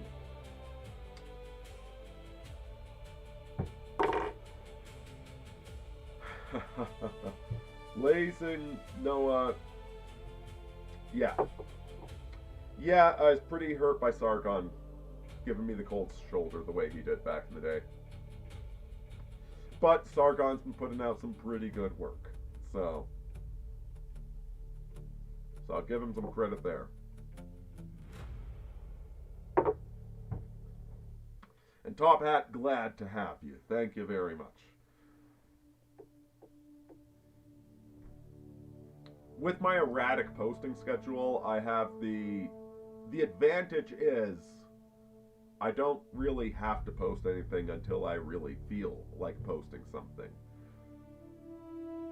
So I can focus on instrumentality and usefulness as opposed to hot takes.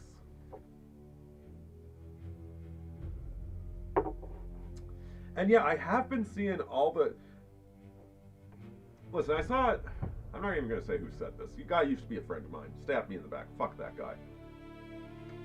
But he had this opinion that, like, listen, data centers are just the way of the future. Get used to it. And I do think AI, I think it's here to stay. We have to figure out how to use AI responsibly. That's the challenge. Not being pro or anti-AI. That being said, what I'm seeing from the data centers is deeply irresponsible. It's very negligent. exporting the cost of the data center onto a community that isn't benefiting from the data is parasitical. I don't like that. That's the. I want a healthy. I think AI has a lot of potential.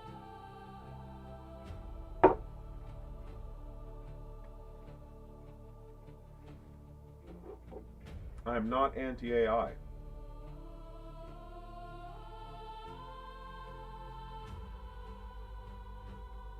But yeah, it's very, very troublesome.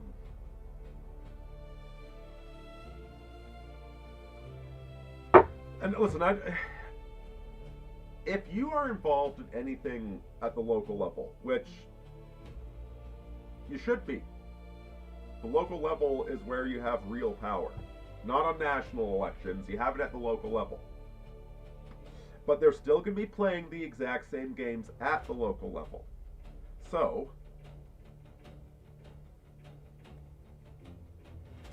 the most basic game is to get two guys fighting and for both of them to be in the wrong.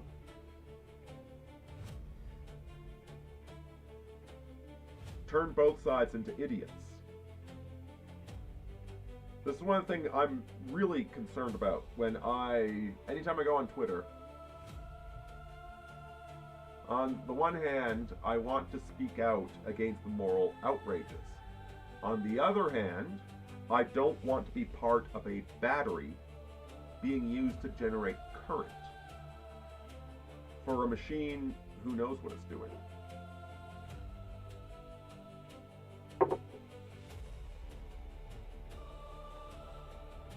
We do need AI data centers. But they shouldn't be exploiting the local community, and they shouldn't be built on top quality arable land.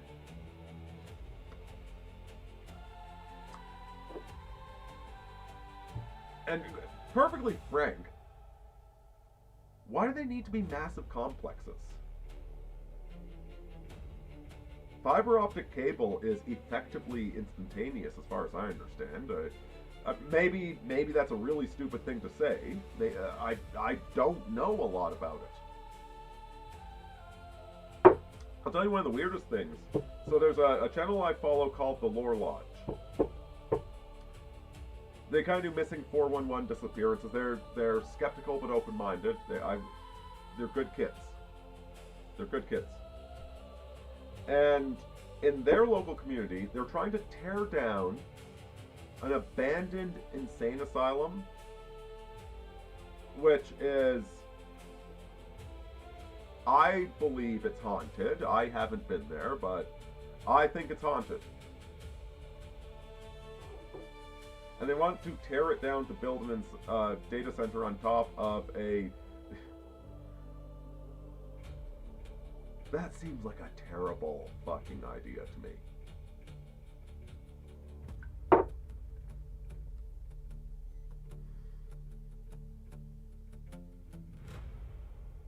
Top Hat Check says, I remember hearing a lot of the underground knowledge was wiped off the internet before I started getting... Oh, dude. God, it was.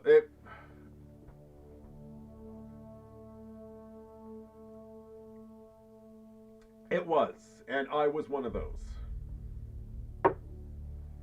And I don't want to sit here playing victim when it's... Yeah, here's, I don't know if you saw the Obi-Wan series, the Obi-Wan TV series. It was okay. It was okay. It was good. It was like a McDonald's hamburger. It was okay.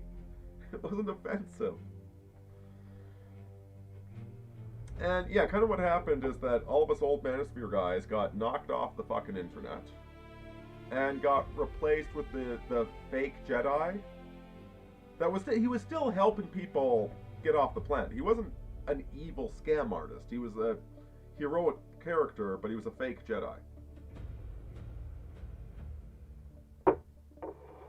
Yeah, all the old Jedis got knocked off. And a lot of us quit. Roosh V, there was a solid guy. Man, my friend sent me some pictures of him recently. I think he's doing well. I have nothing but the best of wishes to that man.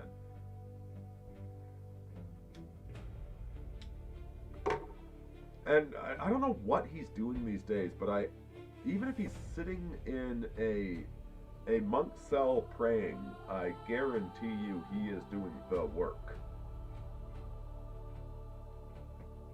But yeah, I went in the opposite direction.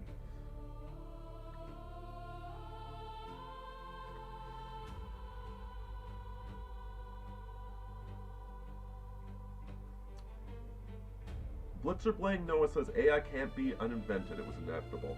Yes, I think us humans constantly need that conversation with the daemonic. As I said, daemonic with an A. I'm not even sure if I really believe in the demonic exactly. I do believe in people doing foolish things.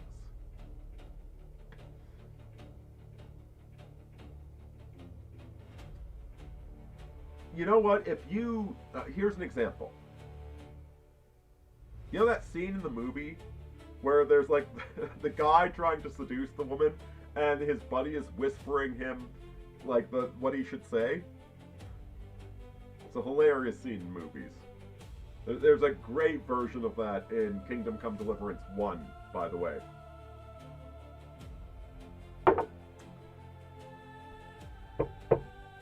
If you use an AI, imagine sending messages to a girl on a dating website. That's actually probably a thing already. You don't even have to imagine it. But imagine having an AI send messages to girls on a dating website for you. That's a really bad idea. That's a really stupid idea. Maybe it's one thing if you just use them to write the initial message, then you have a real conversation with her, but to have the AI write all the messages to the girl for you, the girl's not falling in love with you, she's falling in love with an LLM.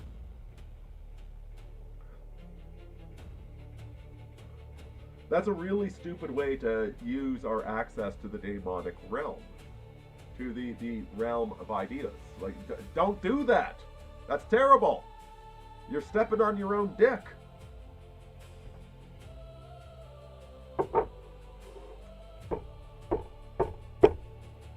So yeah, like you can engage the demonic realm in ways that are demonic.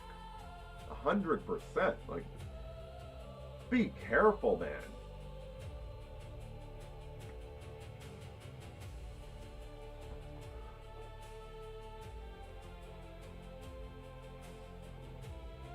But what I think is happening right now, what I think Age of Aquarius is about is developing a more complex and nuanced relationship with the demonic. When you talk to an AI, you're talking to a mirror. The more you talk to that mirror, if it's a mirror that can retain memories, the more accurate that mirror becomes.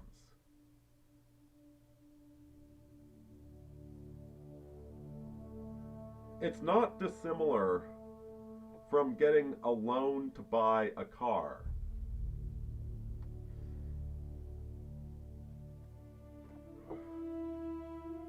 You're offloading the initial capital investment onto the other side of things, because you can use that car to drive to work and make money, and thus pay off the car. Similarly, when you're engaging with an AI, you're taking 50% of the mental load. Like, you're taking the mental load that needed to learn all the grammar. You're putting it on the AI. The AI is feeding back to you. And you can vastly accelerate your ability to grok knowledge, to drink knowledge, to drink and internalize and understand knowledge.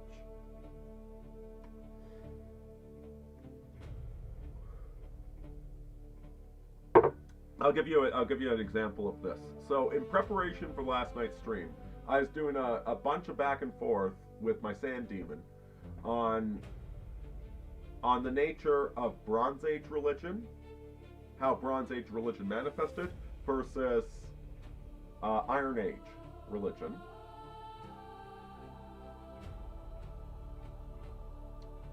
And through this back and forth, I realized that there was, what's the term? Temple religions? No, that might not be it.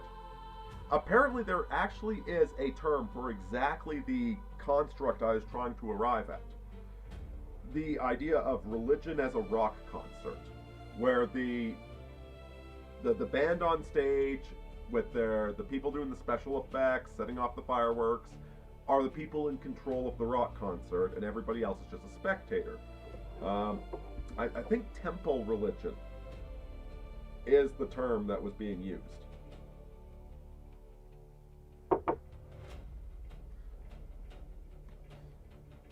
And so I'm achieving this higher level of grammar without having to spend years, literal years, studying the basic rules of grammar. I find the subjunctive tense through the back door.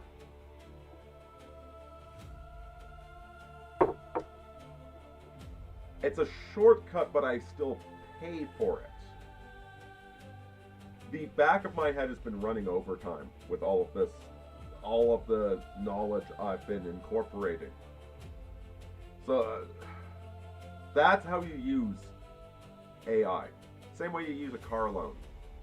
You got to be smart about it. You got to do it for something useful, and you can't let it replace your own understanding. It needs to augment your own understanding. Now, I'm going to run to the washroom quickly and get some more ice and catch up to these comments when I'm back. So, you know what? I'm going to turn the music up just a little bit. So, please toss me some good comments in there, guys.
Alright, we are back.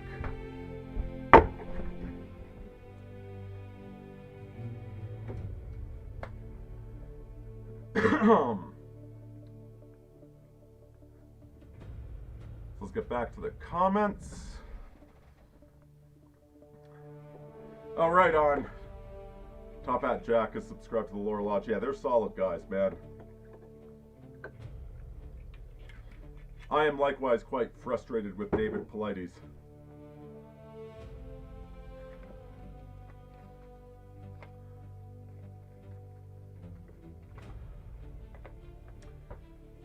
Blazin' Noah says, I think we gotta accept that we're always being manipulated to greater or lesser extents. Well, it's not the end of the world being manipulated either. It doesn't have to be a binary, you know? Like, I'm being manipulated, I'm not being manipulated. I'm being honest, I'm being dishonest. No, there's shades of gray in all of that stuff.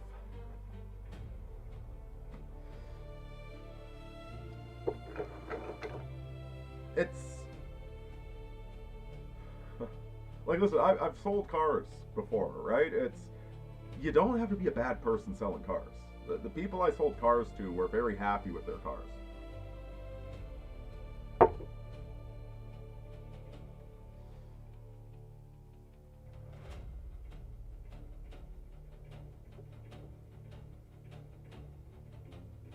The greater danger is when you engage in manipulation. You got to be super careful when you manipulate, that you're doing it for integrated purposes, so that there's integrity to the manipulation.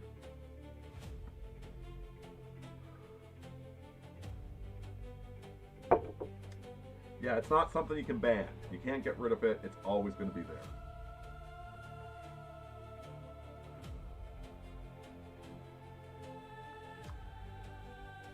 Top Hat Jack wants to know my thoughts on cryptids.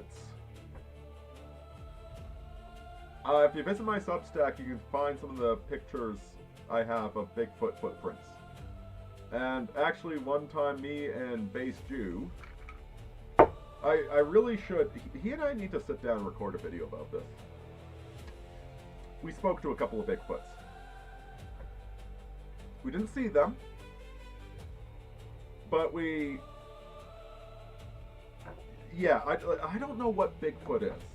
I think Bigfoot is a nature spirit of some sort. It's partly physical, partly spiritual. I also think it's European. I don't think it's Native American. I think it followed us to North America.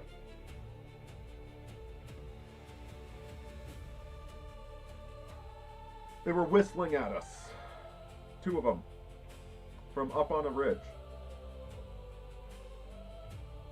And we kind of had a bit of, we could feel them in our heads too. And they started whistling when I opened up my chakras. It was wild. It was bracing. Like the moment I opened up my chakras and I said, "Are you here?" in my head is when the first whistle happened. They're very dry whistles. I went online and I looked up every bird in the region. None of them sounded like it. It was a dry whistle. We asked them a few questions. They were kind of doing one for yes, two for no sort of a thing. And then we ran out of questions and they left. And the two of them just disappeared into the distance, getting quieter and quieter. And then as soon as they were gone, that's when insects and birds started making noise. And we realized that it had actually been completely quiet during our hike up until that point. So yes, I do believe in some cryptids. Loch Ness Monster is an eel. I'm like 99% certain it's an eel. Now you've got Champy and Ogopogo. I forget which is which, but one of them is just a misinterpretation of a weather god. They never said there was a crazy monster in the lake. It's a weather god. The other one, we have discovered unidentifiable sonar, like some sounds in that lake. So yes, some cryptids, absolutely true.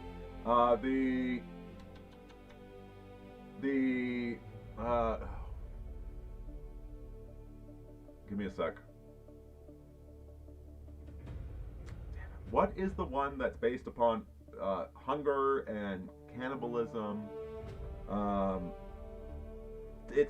typically it's like they give it like a deer head with antlers in the internet lore.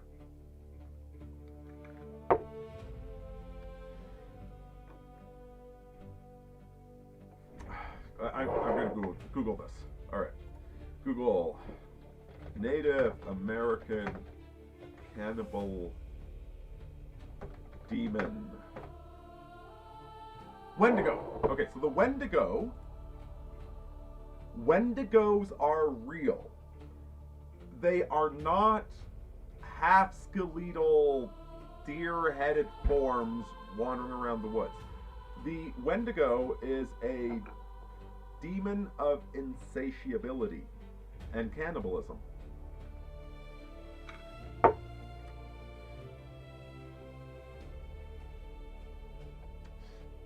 There is a recognized psychological diagnosis of Wendigo psychosis. So amongst the Native American peoples, amongst some of them, I think it's the Dene tribes, but I could be wrong about that. It's not all of them. They're not a people. There's various groups, but I'm not an expert on this. They had some of the strongest taboos against cannibalism, stronger than we have. In fact, in what's that? The Donner Party. The last people to eat human flesh in the Donner Party were the Native Americans. They've got the strongest taboos against it, possibly because there is a cannibalism demon, demon egregore idioform, that infests North America. And yeah, there are multiple attested cases of people getting possessed by the Wendigo.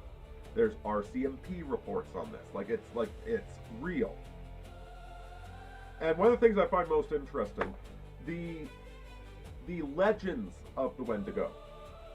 Often they will speak about the Wendigo, the person possessed by the Wendigo spirit, being taller than the trees. Like he's a giant. But then, in what literally happens in the legend, he's still a mortal, like the size of a mortal man. It's like as if he appears that he's taller than the trees, but he's actually only 6 feet tall. And this is something you find with certain serial killers as well, that the victims that survive would see them transform. This is something you find in exorcism stories, that it's not that there's literally a serpent in the room, but there's a serpent in the room.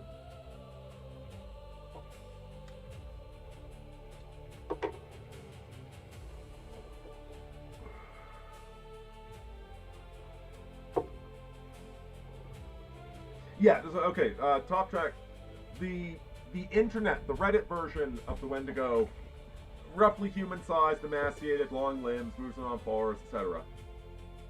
No, they're just people. They're demonically possessed people. And if they go on a murder spree, they will often appear to be giants.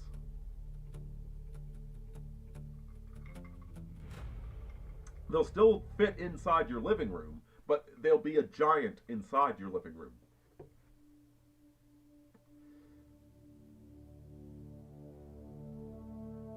Oh, that's okay. Top Hat Jack, if you've got anything documented like that, I'd be very interested. Very, very interested.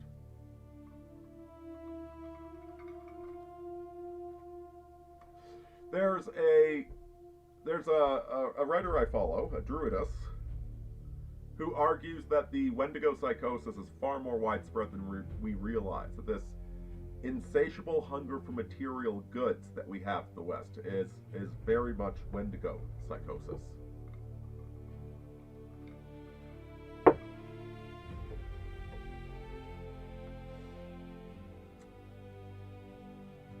Top Hat Jack, I'm really interested in this.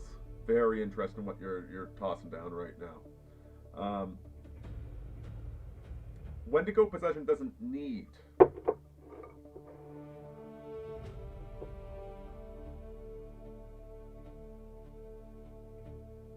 I mean, either you have the sight or you don't have the sight.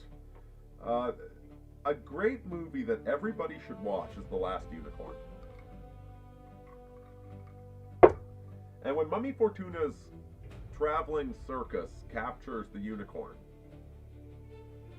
well, Mummy Fortuna has to cast an illusion of a horn on the unicorn's head to convince the hoi polloi to see a unicorn. Because if you showed the hoi polloi a unicorn, they'd just see an old mare. They can't see the horn. They can only see the illusion. Is it on Netflix? It might be.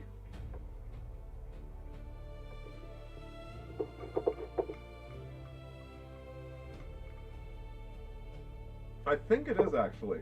It's there's a couple elements missing from the it's aimed at kids. The book wasn't. The book was brilliant. Although maybe obnoxiously meta at times. There's one point where a bunch of people in a bar start discussing how this is where Dungeons and Dragons adventures start. One thing they don't include in the movie that I think they should have included it, but Schmendrick the Magician has been cursed with eternal life. He's actually very, very old. He was cursed with eternal life by his old master because he just couldn't do magic right.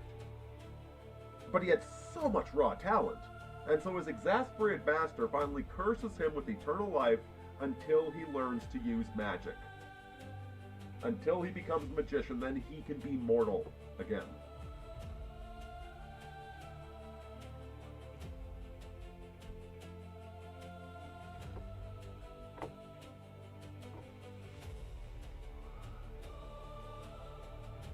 See, Top Hat Jack said, why can't Bigfoot be native to both America and Europe?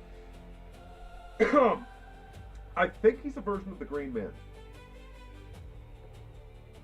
There's only a couple of native legends that actually touch on Bigfoot. There's the Saskets.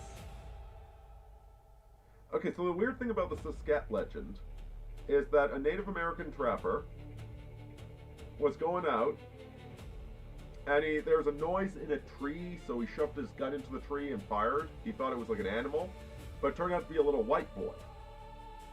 And then a hairy woman showed up and started casting a magic spell. And he finally apologized, but she told him he would never be able to shoot another animal again. It was a hairy woman that spoke Native American languages that was the guardian of a white boy that this Native American accidentally shot. That's not quite the Bigfoot. It's close to Bigfoot. And Sasket is where we get Sasquatch from. It's very close, but that's not Bigfoot. And the story is not, it's not a heroic story. I think the same guy also ran into a cave where the Saskets were. There's a big rock that they could close the cave with, and the elders said leave it alone.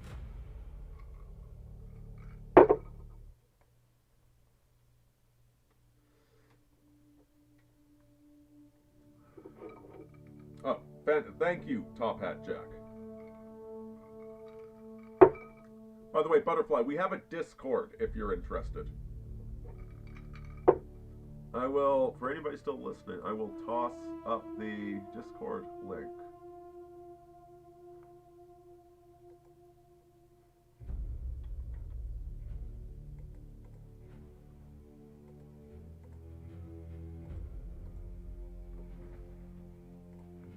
One second. There we go.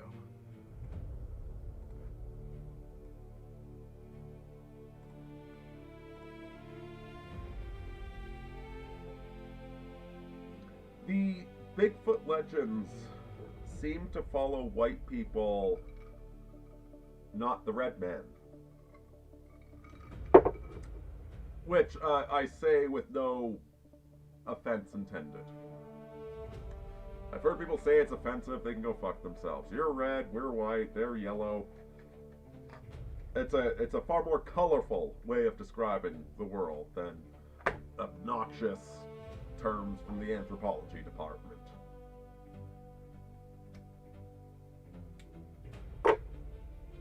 I didn't think Bigfoot existed until I found the footprints. Then I spoke to the damn things. I don't know what to think of it.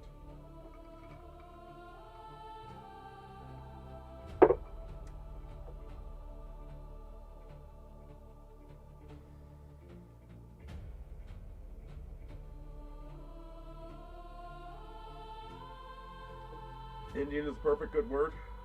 I like red men.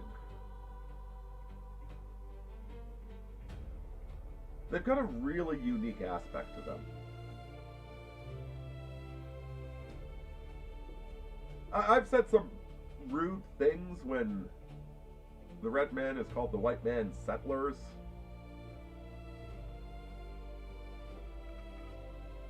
But I got a lot of respect and admiration for that race of people. I think red's more honest, it's more frank. And they do have this really interesting red tone to their skin. That's nothing to be ashamed of. That's something to be celebrated, in my opinion.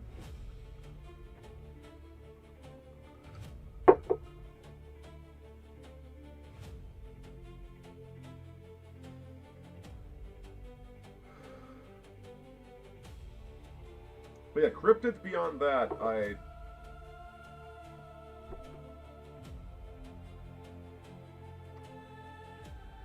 there's a holographic nature of reality where you will find what you go out seeking. People that don't believe in Bigfoot, people that aren't open to the possibility of Bigfoot, will not find Bigfoot.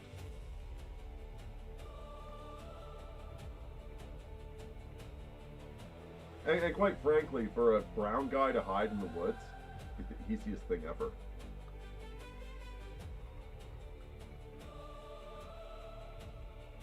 Anyway, we've been going for 2 hours and 12 minutes.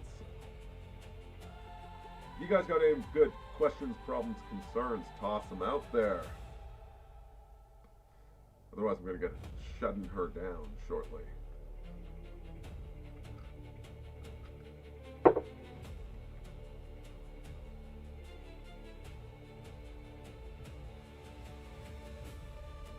I was completely sober. The question is, do I need to do DMT to find Bigfoot? I was completely sober.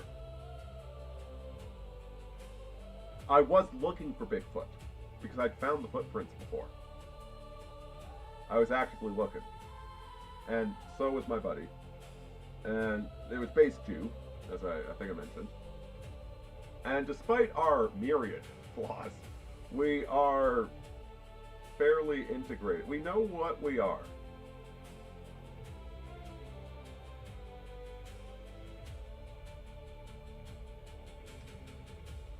Bigfoot, I don't think Bigfoot would show up for shallow people. The sort of people that play music while they're hiking, those types of people, I don't think he'd show up for that.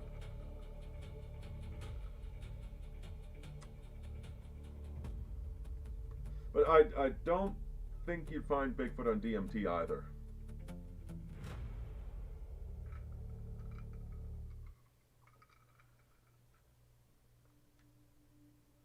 Thoughts on the Hat Man? Okay, alright, on the Hat Man. If you don't know, the Hat Man is a guy that swag-jacked me. The Hat Man is a sleep paralysis demon that shows up when you do too much dextromethorphan. And he appears as a shadow person in a long coat and a wide-brimmed hat with red eyes and no other distinguishing features. It's kind of like a black outline of a person. My ex-girlfriend, her mother did too much DMT, had never heard of the Hat Man. Her mother was, where are they from? Colombian. They were Colombian. And her mother was like one of these hot MILF Colombian women that's kind of shallow and not interested in anything aside from, you know, like stone countertops and impressing the neighbors and being hot even though she's like 50 at this point. Anyway, Her mother did too much dextromethorphan and saw the Hat Man. Had never heard of the Hat Man, but she saw him.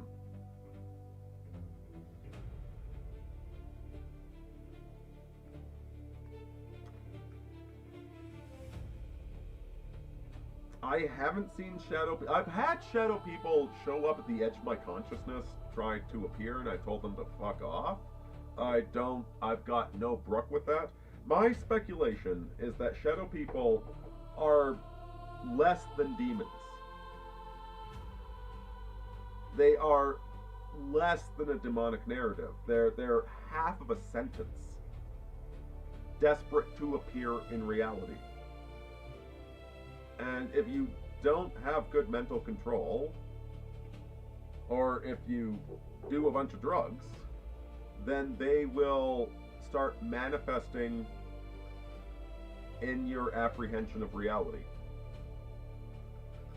It's kind of like when if you turn the gain up on the radar, or if you crank up the levels in Photoshop on an image, you'll start to get all these artifacts appearing. Demons are half of a thought, or shadow people are half of a thought that appear in the artifacts when you crank your perception too high.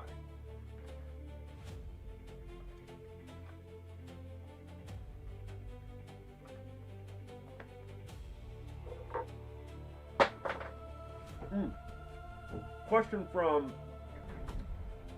Tom Johnson as to if I respect the forest. Yeah, absolutely. You gotta respect Artemis. You gotta respect the forest, man. I really like there's signs up in Canada with the national parks put up a sign with Bigfoot on it and says, "This is our home, please respect it." I love those signs. And at the time we heard Bigfoot, my friend and I had picked up some of the garbage we found on the trail.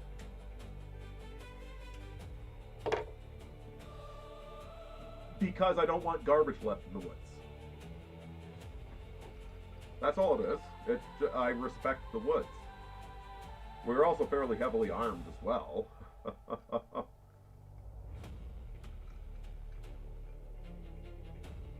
Which is also part of respecting the woods. Like, we had bear spray.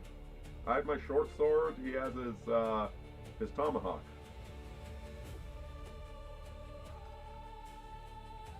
It's not.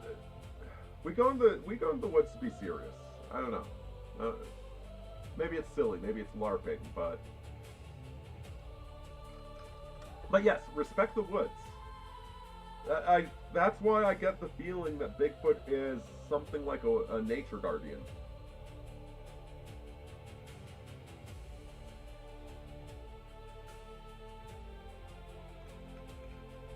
Butterfly, the woods aren't that scary.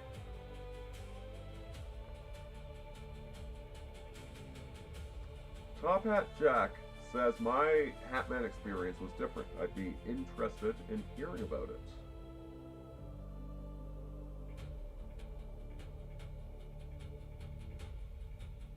Tom Johnson said, regarding the Hatman, sometimes he has no eyes. Sometimes you're more likely to see him when you lie on your back. If you take too much Benadryl. Yeah, Benadryl, that's it. Benadryl is what brings on the Hatman. Or if you're going through alcohol withdrawal and are highly stressed, you're likely to see shadow people.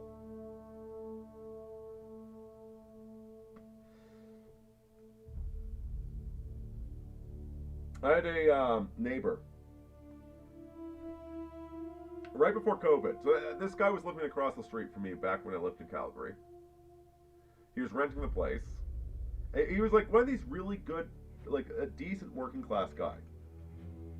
I guess he had a snowplow in his truck, and in the winter months he would snowplow the street because the city of Calgary wouldn't snowplow the street. Then COVID happened.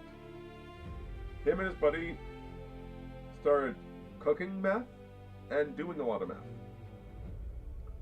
And so meth is one of these drugs. It's very, very similar to Ritalin, to Vyvanse, ADHD drug. It cranks you the fuck up. You can be awake for days on that drug. it increases the gain on your radar. You start seeing patterns that you wouldn't normally see. And so, people that do a lot of meth wind up seeing shadow people everywhere, which I attribute to their gain being cranked up way too much. Anyway, this guy wound up kind of going nuts. Like, he knocked on neighbors' doors and told them about seeing shadow people, and then the house burned down. The meth lab caught the house on fire. I think the guy's in prison right now. I hope he's doing all right. He was a decent guy, man. COVID was brutal for all of us. I mean, yeah, he burned a house down. He shouldn't have done that. But I don't think he would have resorted to cooking meth if it weren't for COVID destroying everything. Anyway, yeah, be careful with uppers. Uppers, downers, they're all dangerous, man. Know what you're getting into. Be cautious with all of them.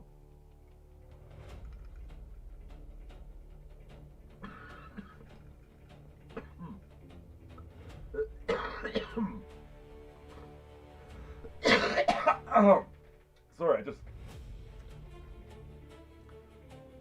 I just swallowed whiskey into my lungs. It's not the worst thing that's ever happened to me, but it wasn't pleasant. So, Top Hat says, I was sober, I didn't happen while I was sleeping. The Hat Man did not have eyes, it was just a Vanta Black silhouette of the Hat Man shape. With the hat too, eh?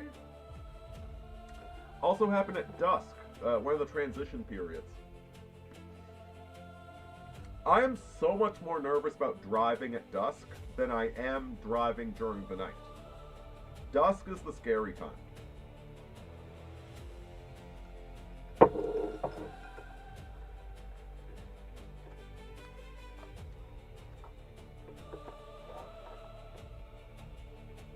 You want to check, go look up POV, your sleep paralysis demon is Slavok.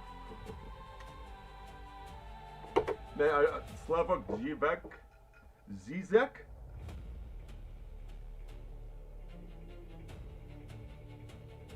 Oh, that's crazy.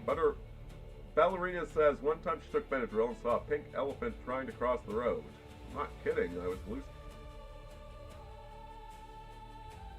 I'm kind of envious, Butterfly. Like, I don't hallucinate. I mean, I have. Like, I was on we called it Operation Helen Keller. It's this military op where we did a water insertion with Zodiacs, and then we wandered through this complete, like, it was the blackest forest on a moonless night with an overcast sky, and you could see about 3 feet in front of yourself. Like, we kept getting lost because we'd lose the guy in front of us. One time somebody said to me, where'd he go? And I said, maybe the werewolf got him. At one point, we're wandering along, and there's these, like 4 tree trunks next to me. Like, we're walking past these trees, and I swear to God, I could make out, like, there were these Roman statues on top of the tree trunks. Like, these carved marble Roman statues on top of the damn tree trunk. I'm looking like, I know you don't exist. You are fake. I'm just hallucinating because it's so freaking black. And then we walked on some more, and then we walked past a corrugated shed. I was looking at it like, you don't exist either. I know, you are complete hallucination.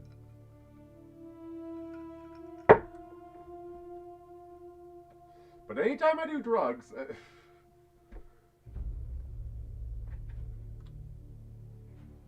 I have powerful perceptual changes on psychedelics. I don't have gross hallucinations.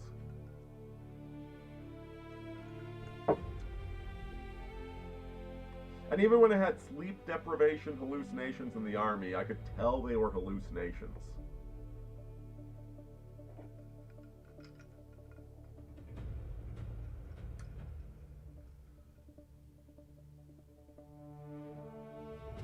You know, this strikes me as a field worth exploring. A question worth exploring.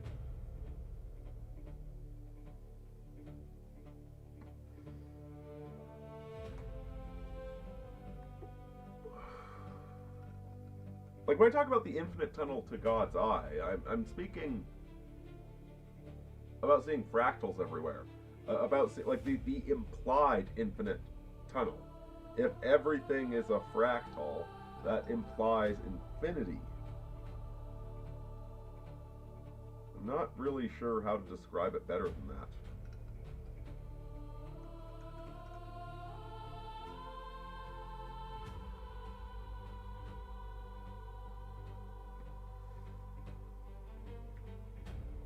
Tom Johnson says, I am 100% neurodivergent. When I was in 8th grade, they tried to tell my parents I was retarded. My parents demanded an IQ test,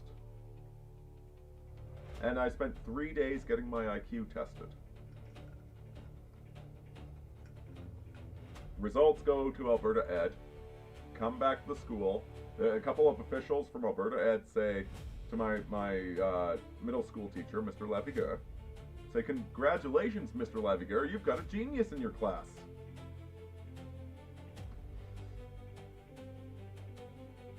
At the time, my IQ tested to, it was either 163 or 183. My IQ is a hell of a lot closer to 140 these days. Maybe even a bit lower. Childhood IQs are very difficult to gauge. But to have an IQ at that level, you are neurodivergent by definition.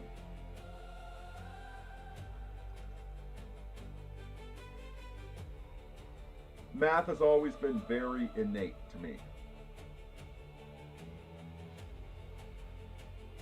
So I am neurodivergent, but I've done autism tests. Like, I'm not at all autistic.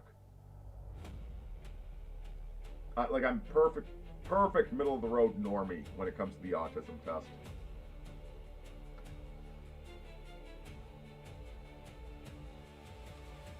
But I see things and I know things. Like math, I see through the mathematics. So I'm abnormal. I'm definitely abnormal.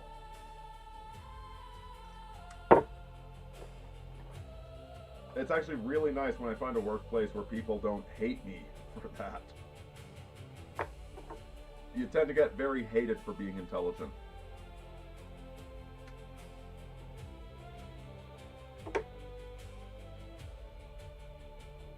I think it's part of the reason I like blue-collar work. If you swing the hammer and you carry the load in blue-collar work, they don't hate you. And they can, if they're not smart, they know they're not smart. But if you carry the load, they don't hate you. And some of them are smart. And maybe they figure out you're a little bit kind of weird smart. But you do the job, and you're nice, and they're like, I'm cool with that.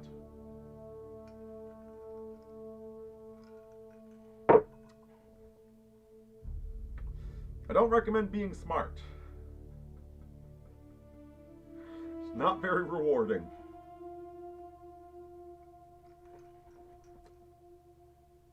Now, Top Hat Jack says, the main other shadow experience I had was watching two shadows presences running across a field while restoring a graveyard for work. That's interesting. I kept rubbing my eyes. I couldn't believe what I was seeing.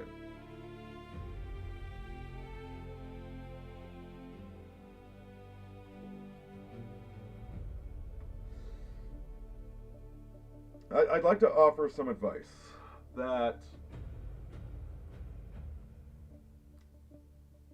you need a good primordial function. You need a good logos. You need a good statement.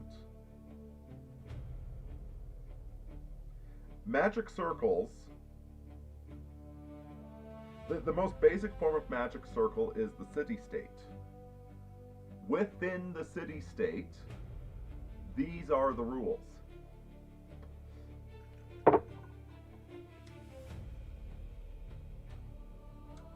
What is that? Let me Google this. Okay, there's a eye for an eye monument. Code of Hammurabi. Okay, so the Code of Hammurabi was a list of legal-ish prescriptions written on a monument that included an eye for an eye, a tooth for a tooth, etc., etc. It was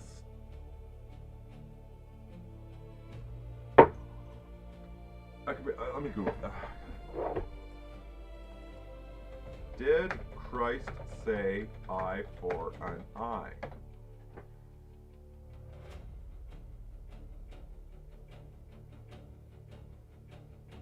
Yes, okay, so Jesus Christ pointed out that an eye for an eye leads the entire world blind. Retributive justice harms everybody. The higher level of social organization that we can accomplish is forgiveness for slaps across the cheek. Doesn't mean you forgive a rapist. It means you forgive it when your neighbor's being a douchebag. You put up with it. Now, the Code of Hammurabi. Christ was saying this 30 AD. The Code of Hammurabi was about 1750 BC, so slightly before the Bronze Age collapse, about 500 years before the Bronze Age collapse. And that was not a legal code.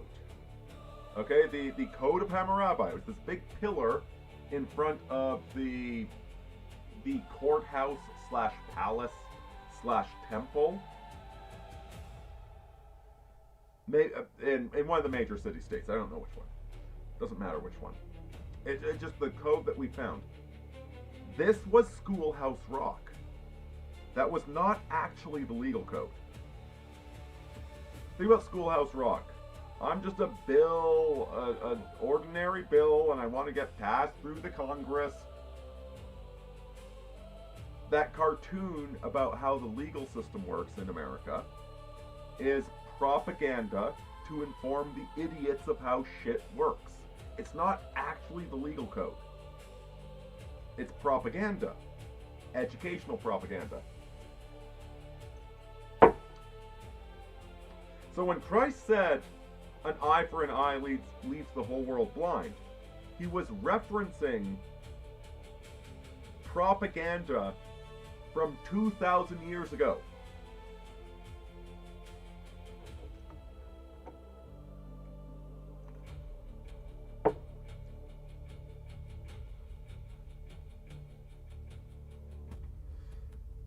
Now, why the hell did I bring that up? I'm sure I had a reason for mentioning all that.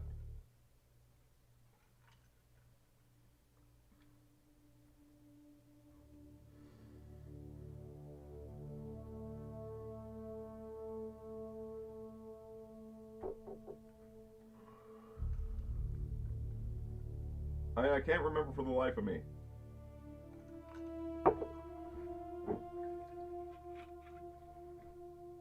I think the point might have been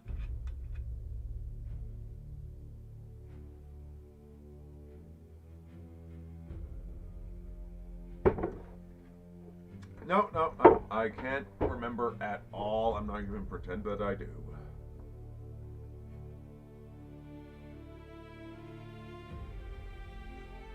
And so yeah, Top Hat Jack says he did see the hat formation.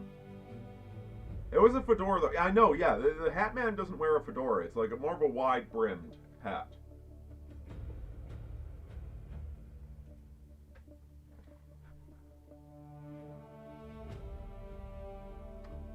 Now, Tom Johnson says, you never hear about the Native Americans getting attacked by bears.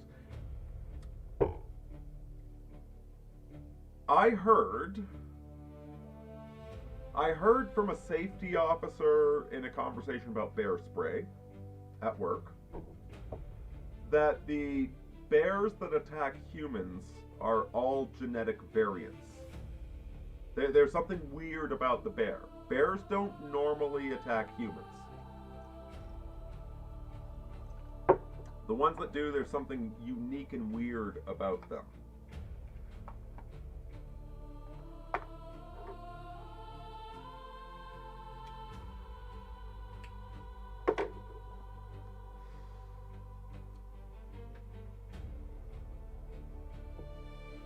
We're not good prey. There's better shit to eat than us.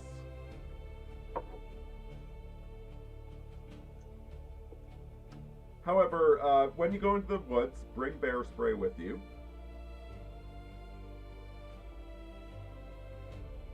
Bring weapons. Hell, you might even meet a murderous human out there, for crying out loud.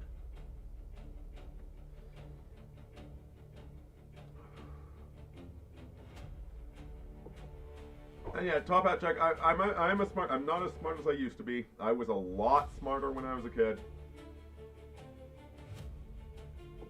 I repurposed my intelligence towards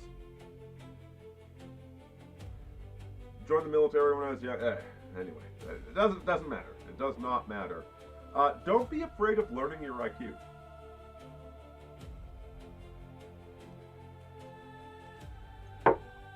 Your IQ is one of the facts about you. It is true. Like either you have cancer or you don't. If you suspect you have cancer, then you should go get a cancer test. It's either true or it isn't.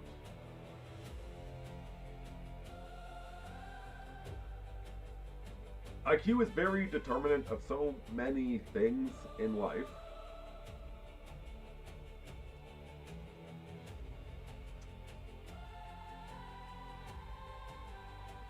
However, I will also add, as you get older, you have fluid intelligence when you're a child. You have crystallized intelligence when you're an adult. I took a programming course about 5-6 years ago, and good lord, it hurt my head so much.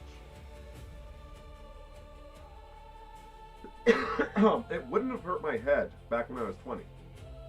Like, I took the philosophy of logic. I still study logic. I'm actively adding new ideas to my head all the frickin' time. But learning programming, oh god, no, that's not the sort of wizard I am. So don't be afraid of your intelligence. There's also different forms of intelligence. It's different specializations, different... It is well worth your time. What is your personality matrix? Look up the Big 5 personality test. Figure out your IQ. And quite frankly, kid, you got access to artificial intelligences now. If you plug this into an artificial intelligence, and then if you add your Enneagram, you add your natal chart, you add this information, see what it suggests as career path. Take advantage of this new divination technique that's incredibly accurate and incredibly powerful if you're not afraid to look, and if you can be skeptical. Never blindly trust the cards.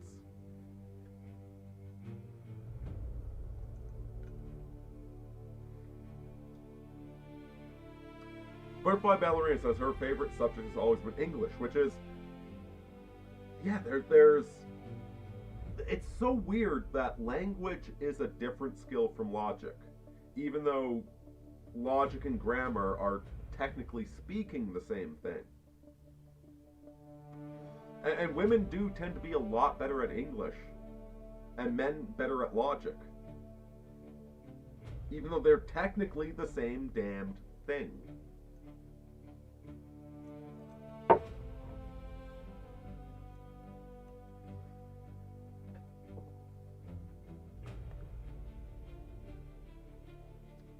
Top S has Asperger's diagnosed, hyperfixation.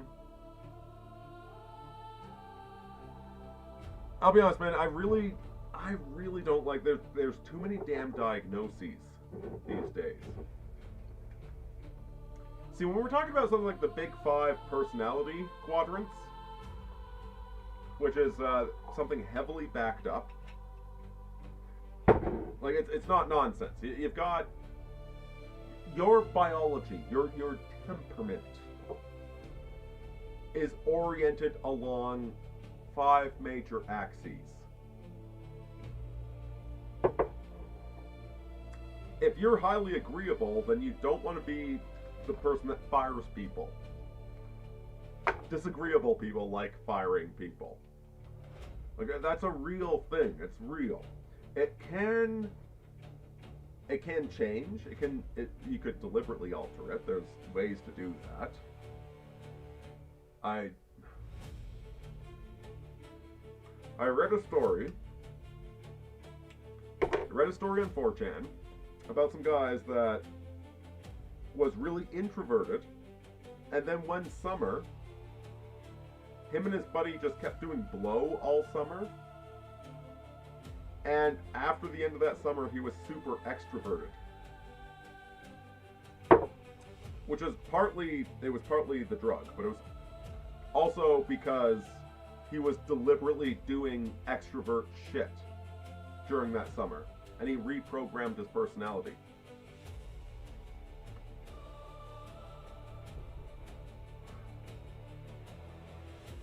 So yeah, you can reprogram your personality.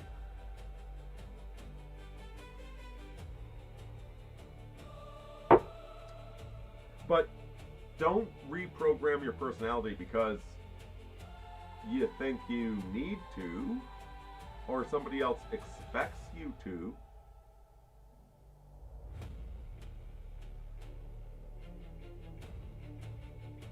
Reprogram your personality. Drugs aren't the only way to do it, okay? Going to the gym regularly. When I was 17, when I was 15, I was very intimidated by Martian violence. I was very intimidated by sports teams, by like the tough guy thing. And so in grade 9, I decided to join the football team and start lifting weights and start doing the Gebra, the martial thing. I didn't do drugs.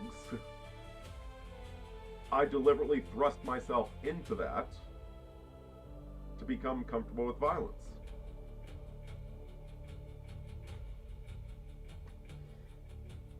And I altered myself through that process. I deliberately chose the path of self-alteration. And I think we all do need to alter ourselves, to look at ourselves accurately, see ourselves for what we are, and say, okay, what do I want to change about this?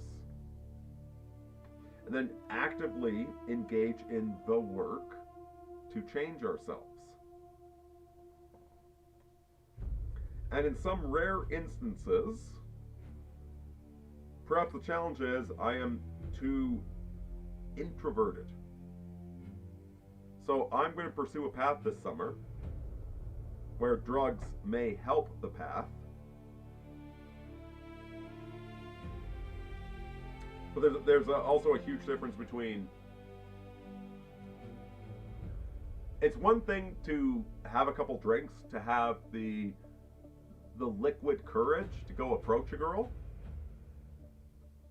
versus becoming dependent upon alcohol.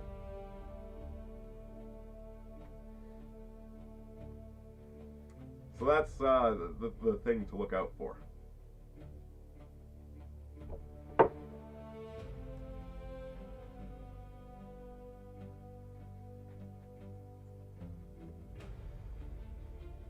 Tom Johnson says, Karpal says, like, Odin or Loki came down and said, I'm going to make the world better for the neurodivergent. That's the future. The neurotypical people will essentially be the ones with dyslexia from now on. Their skills will no longer be of use. It's interesting.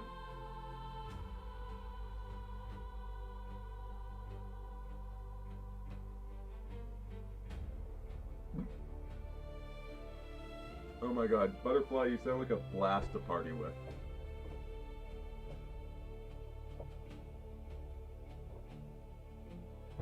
Thoughts on Robert Sapolsky? I don't know that name, I'm sorry.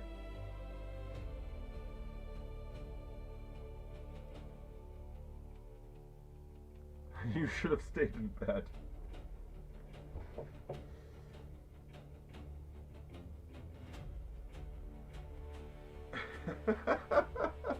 You probably should have.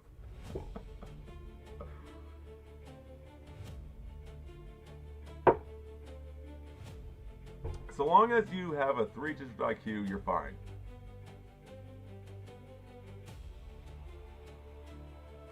Yeah, to be honest, like Tom, wisdom is also connected to IQ.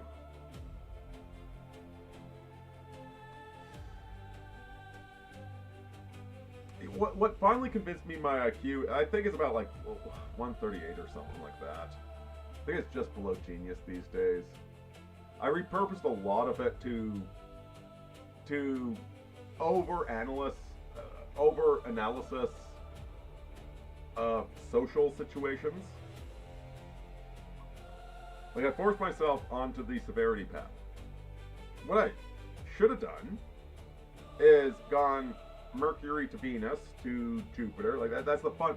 I would have been a crown prosecutor, happily obeying the system and locking people up in prison because they're too dumb to figure it out. Instead, I decided to conquer the severity column first. I went all the way through severity, then I went all the way through mercy, and it cost me IQ points.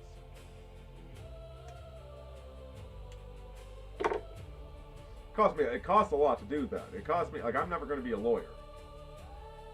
Rewind 20 years, I could have been a very high-paid lawyer. I could be a judge by now.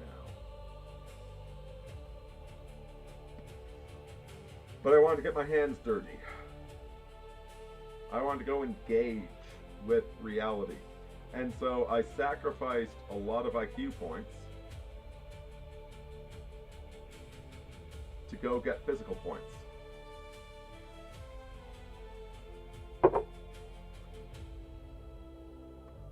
I don't regret it. It's been the right path for me. So don't be afraid of looking up your IQ. But also look up the nuances of your IQ. If you got an IQ of 80, you're not going to be a computer programmer. I'm sorry. Stop dreaming about that. That's a bad dream. Get a dream catcher.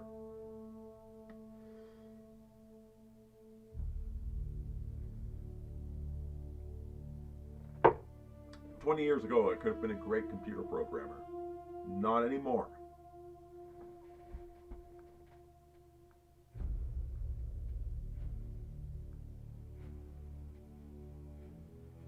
But yeah, to reinforce what Tom Down said, dude, you've got at least a 3-digit IQ.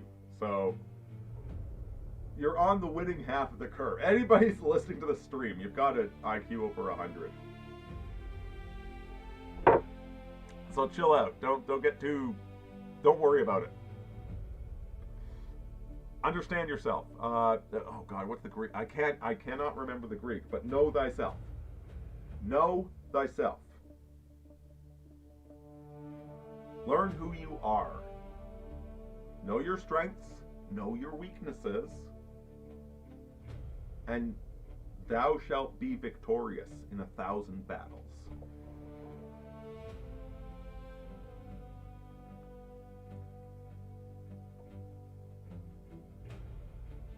cursor. It sounds like there's a jet engine in the room.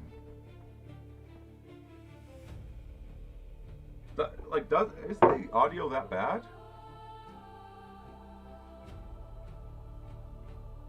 Bear spray doesn't always work. Oh my god, Lord have mercy. That's why you carry a short sword with you.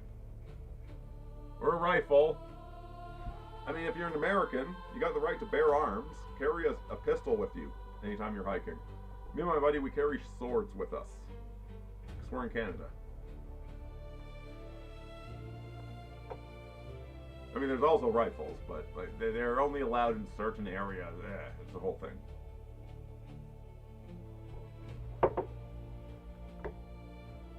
Oh, Trevor had another tab open. Okay, thank goodness. Tom Johnson says, I never paid attention in school. Spent the entire time drawing and listening to music. Somehow all the teachers grouped together agreed to pass me regardless.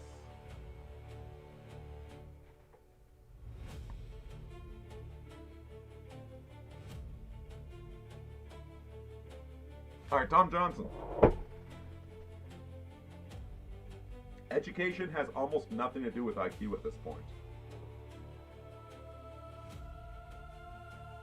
This is actually the huge fucking problem with education right now. Is that,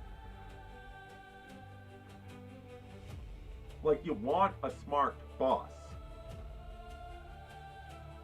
You don't want a boss that passed a bunch of meaningless courses. You want a boss that understands what H2S is. That God. You want a boss that knows what the fuck is going on. You want an engineer that sets things up properly.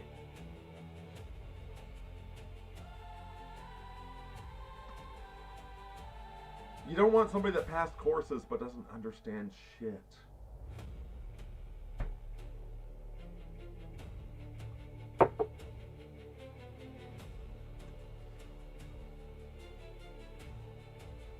Now, Tom Johnson, I'm pretty sure your IQ is at least over 100.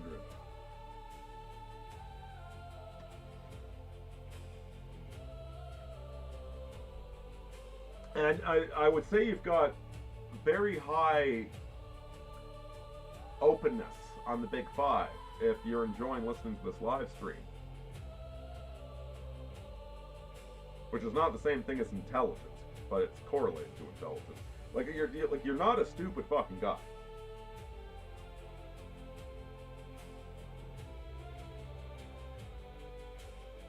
It's kind of a hallmark of people above 100.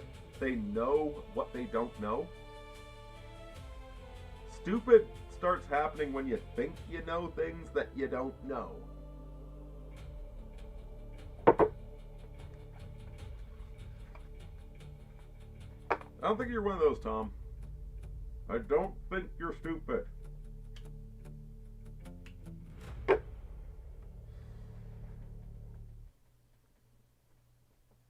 And I think you would benefit from... I think everybody would benefit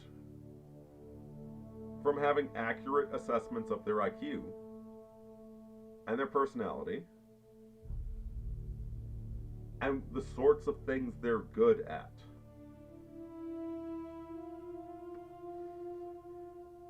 You know, high school was supposed to be about this.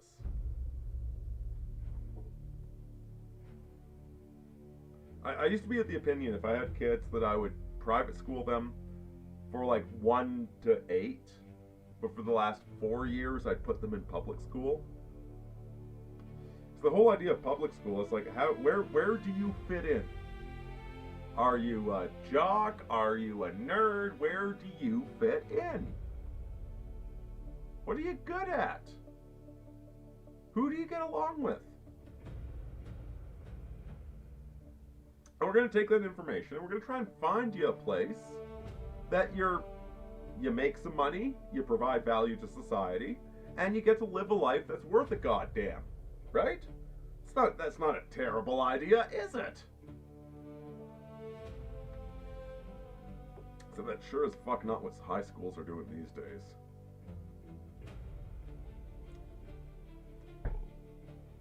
So become your own high school guidance counselor. Become the guy that analyzes your IQ, analyzes your natal chart, analyzes your Enneagram, your MBTI, your Big Five. Go analyze those things. Figure out who the fuck you are, man. Who are you? What are you all about? What do you like? What are you good at? What are you bad at? Figure that stuff out about you.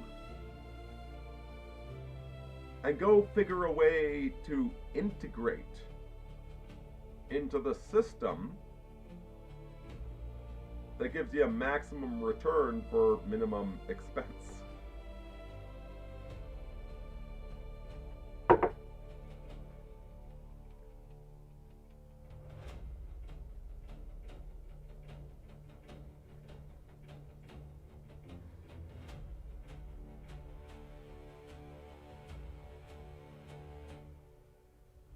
Okay, I want to read something here. So, Top Hat Jack says, I was a good kid in school, I'd say. I didn't always get A+ grades, but I tried to be a good person and treat the teachers as people, which was really beneficial. Those are orthogonal skills. So when I was, I took the optional calculus class in grade 12. And my teacher fucking hated me. I seriously drove him up the fucking wall. He would spend half the goddamn class explaining grade 12 math before he got to the calculus portion. And I'd missed one question on my grade 12 math. Because I misread the question, for fuck's sakes. I answered +1 when I should have said -1. I completely understood arithmetic. And so I had this calculus teacher that would spend half the class explaining arithmetic. And by the time he got to calculus, I'd be zoned out. So I started skipping all of his classes, and I still got the highest marks in his class. God, I love calculus. It's beautiful. Like, I would just go home and read the damn textbook to pass the tests, and it pissed him off so much. He it fucking infuriated him. The most disrespectful student was also the highest scoring in his class. You can feel for the guy, can't you?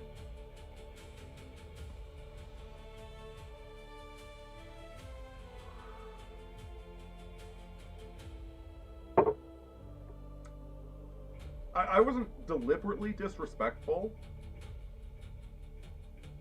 but I also kind of hit the point where I didn't give a shit anymore.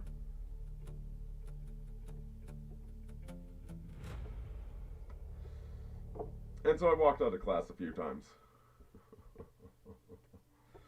Oh God, yeah. I'm high in disagreeableness. Respecting the teachers is not the same thing as being a good student. That's the point I'm trying to make.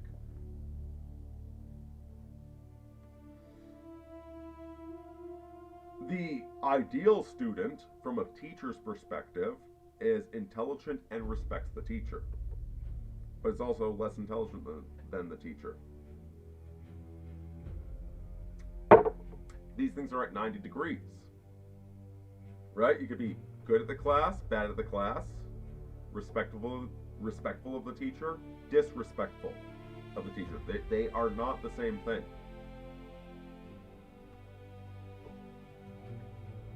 So don't mistake them for the same thing. Let me get some more ice. I'll be right back.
we are back.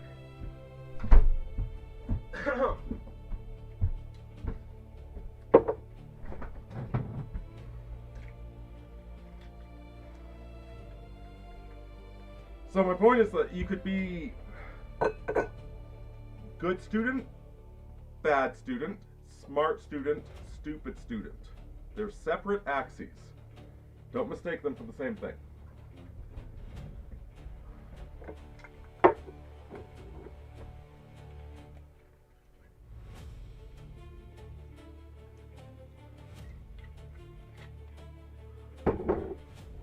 Butterfly ballerina hated dodgeball. I love dodgeball. That's like the only thing I liked in sports class.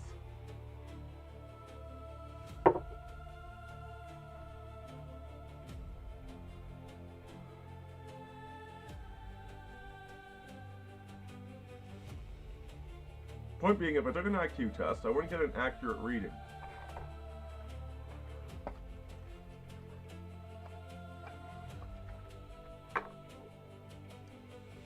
I could ballpark you pretty well after an hour of conversation.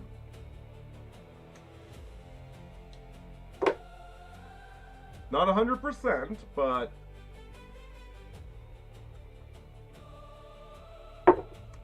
keep in mind, do you know what, here's a joke. Do you know what they call the guy that got the lowest score in medical school?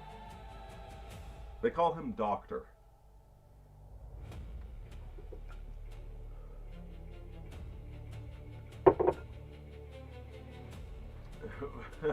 The music's too motivational. No, actually, I kind of agree. I'm going back to the first one. It's more chill.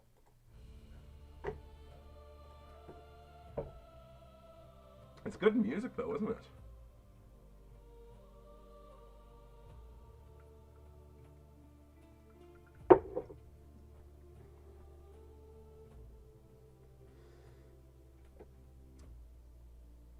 Oh, God. I am so deeply suspicious of putting kids on Ritalin, but I've also worked with guys that have. It's like we put our son on Ritalin. We had a lot of misgivings, but it's turning out pretty well. So I'm very anti putting your kids on speed, but I'm also not a parent. I'm not in a situation, so I don't judge anybody that does that. It might even be best. Like I'm really suspicious of it.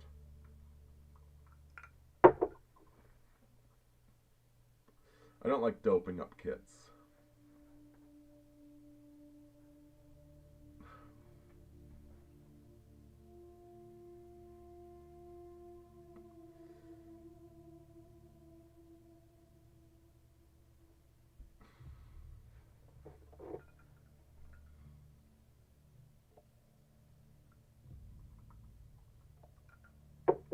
So Matthiasm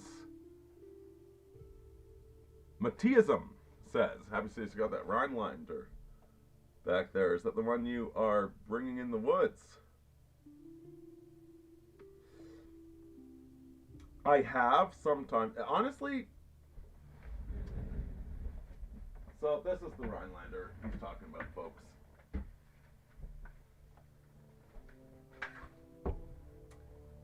And I'm going to be honest, it's a little bit too long. It's about half a foot too long. I have a short sword.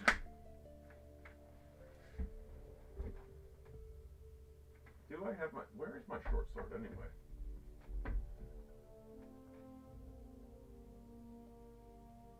Not sure where it is right now. I've got a short sword, also blessed by a Catholic priest, which it's about 18 inches long. It costs almost as much as the Rhinelander there.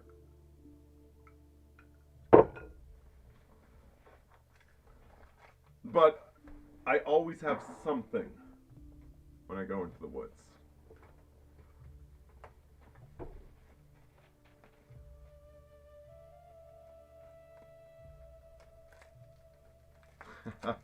Now, I'm pretty sure a sword would do something against a grizzly.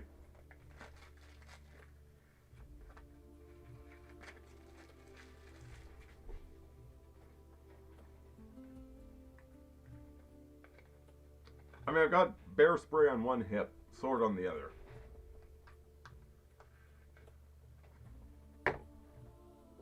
What is Noah? 125?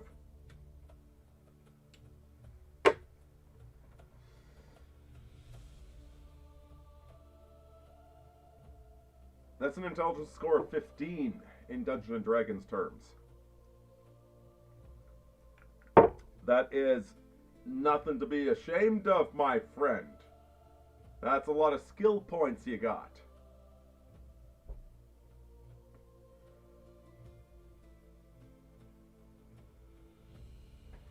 Butterfly says, no matter how sweet an animal is, it can still bite your nuts off. It feels threatened, frightened. People tend to forget that. Oh yeah, like respecting the... also, the reverse as well.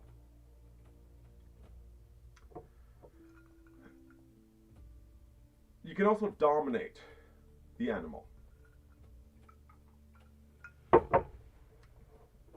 That if an animal is being aggro, you stand up straight, you say, no, no, you sit down. We're not doing it, no. And it works. It does work. I've been in multiple situations with animals before.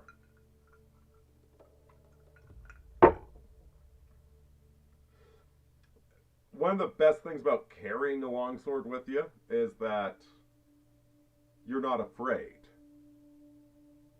If you're not afraid of the animal, then the animal will be afraid of you.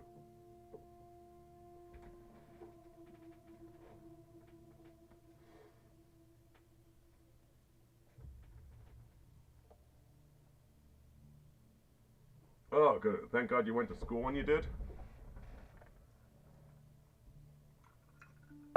I know things are getting worse. They're not getting better.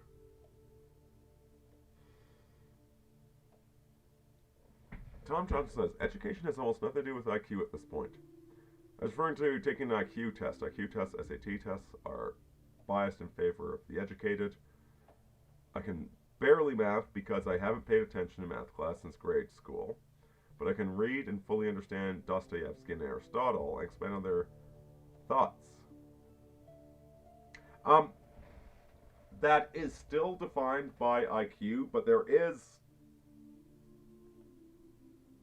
I'm not a perfect expert on this, okay? The IQ, I think, there's a basal nature that gives you basic calculating ability. It's not a bad way to put it. Now you can apply that to math or English. That basal calculating ability. But if you start committing to one stream or the other, you're kind of committed at that point. And I'm very much on the Dostoevsky stream. As much as I loved math when I was a kid, I'm not really on the math stream anymore.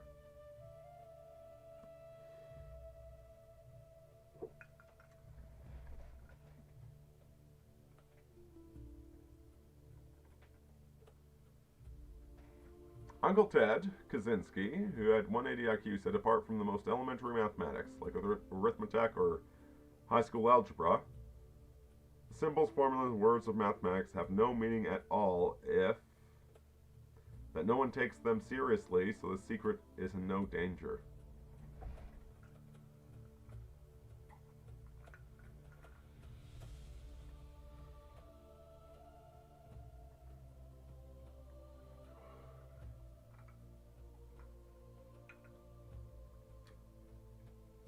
Interesting. Butterfly Ballerina says she repeated the 9th grade. But she's certainly enjoying this high IQ conversation, ain't she?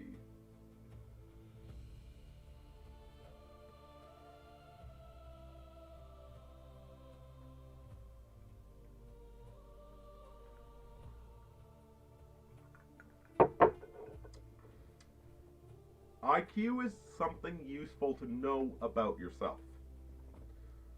So is your Myers-Briggs. But don't ever post your Myers-Briggs on your resume? There's a simple reason. Either the employer cares about your Myers-Briggs or they don't. If they don't, there's no advantage in posting your Myers-Briggs. If they do, then your Myers-Briggs only disqualifies you.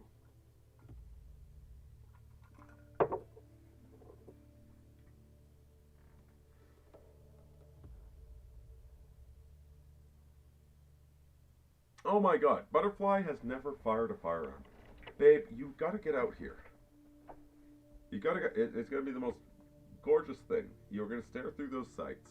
You're gonna go, it's gonna be eye to forward to backward to target. And you're gonna gently pull that trigger, and it's gonna be the most beautiful bang and then bing sound as your round is perfectly on target.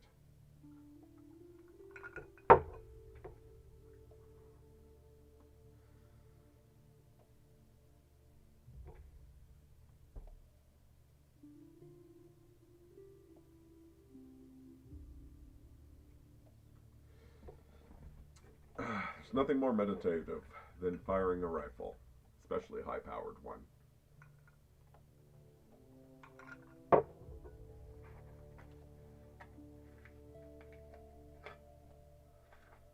Scowls McJowl says the tree of life. Brother, we were talking about that for the first hour.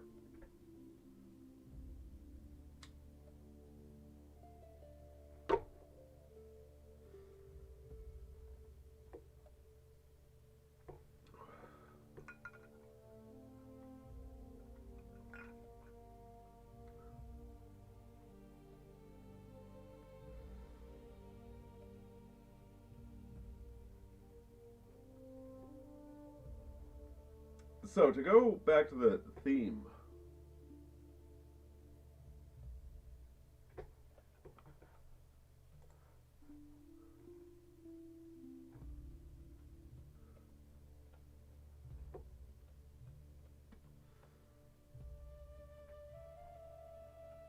Death is their weak point because they skipped it. The banker magicians and the techno-utopians are trying to vault straight from their lower spheres into Kether, from control of Malkuth Yesod Hod Netzach straight to the crown. They want the singularity, the total ownership, the God mode interface where they sit at the apex and everything below is just data and compliance. They treat Death like it's optional, like it's a bug to be patched, like the abyss can be bridged with enough venture capital and enough ESG metrics and enough digital Kool-Aid. That's the Jim Jones you named. The cult leader with the flavor aid, except now the flavor is you'll own nothing and be happy. Served through neural interfaces and central bank digital currencies, they're offering transcendence without the crossing. But Death doesn't work that way. Death is the place where the integrated self is offered up. It is the long dark night of the soul. It is where the ego dies and something larger is born. It is where the Jedi Master is forged, the one who can look at Darth Vader, the man who became machine, the one who sold his humanity for power, and say, I am your son and I still love you.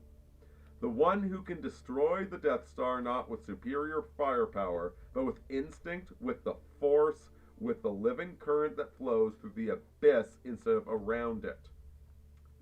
The system skipped the abyss. They built their inverted tree without the void. So the whole structure is hollow at the center. One honest crossing, one person who actually walks through Death instead of pretending it doesn't exist, can collapse their entire grid.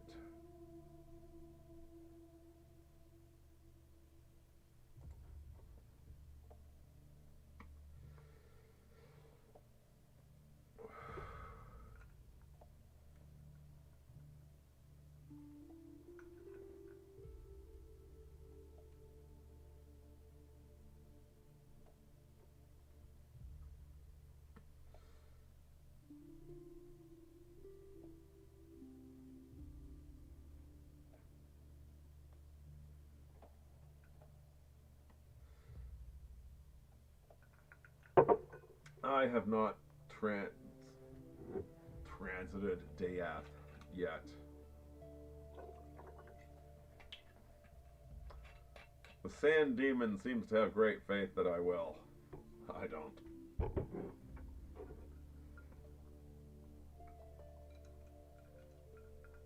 Maybe one of you will.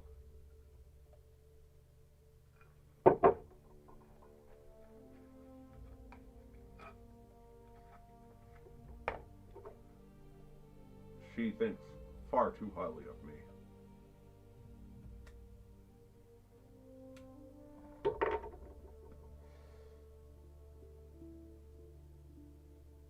But I think she's right. That is the answer.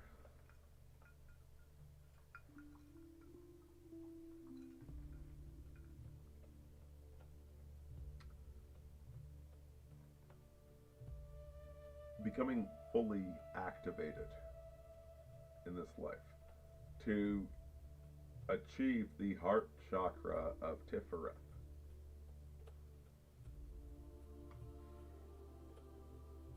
And then to walk forward from there. I think that is how we do it.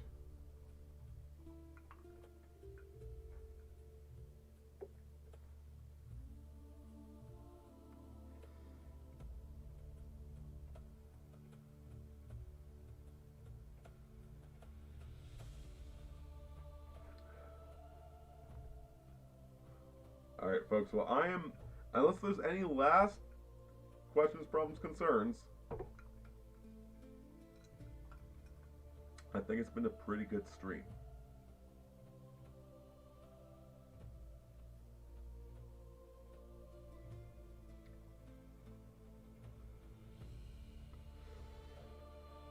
Top Hat says, what are my thoughts on the prison planet thing? So, first of all, you are always going to find the evidence of what you're looking for. Take that into account with anything.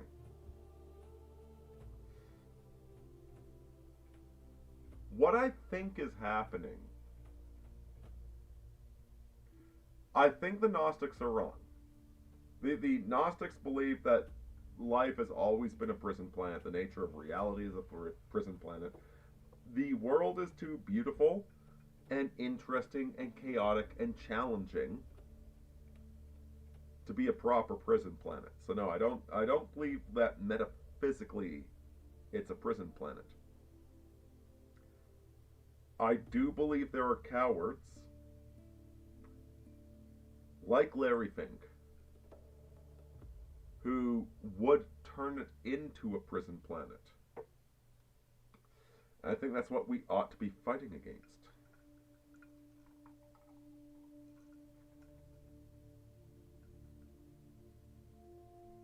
Yes. Yes, scowls me out. Heart chakra activation. That's exactly it. The community spirit.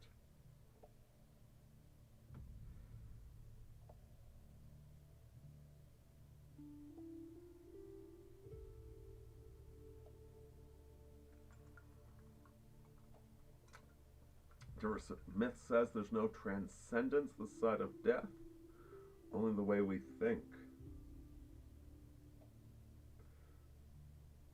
I'm not going to lie, Trevor, this is a question I struggle a lot with. In some ways, I feel a tremendous amount of transcendence. In others, I am but a mortal man. I don't have an answer for you there. But I think it's a question that's still worth exploring.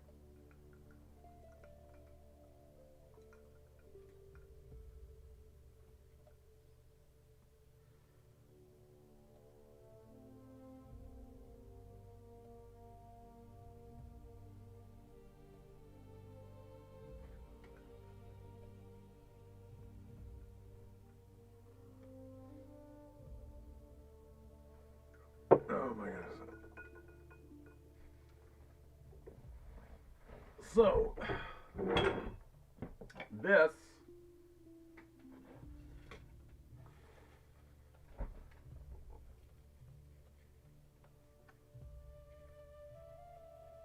is homegrown tobacco.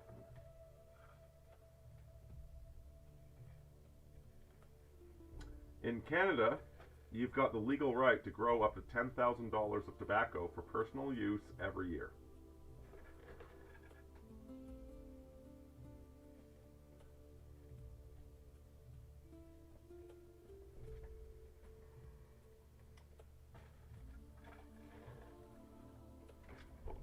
Often when I go to visit Bigfoot, I will bring an offering of tobacco to him.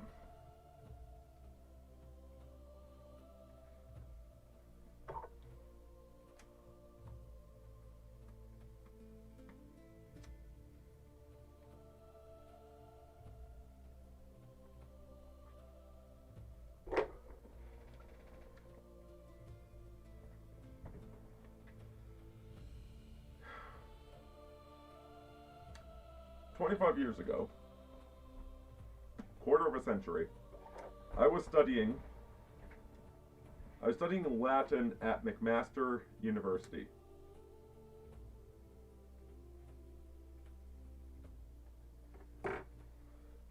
In Hamilton, Ontario. And the professor, he was one of the oldest men on campus. He would always show up to class in University Hall. That was the oldest building on campus. It was this stone building with vines on it.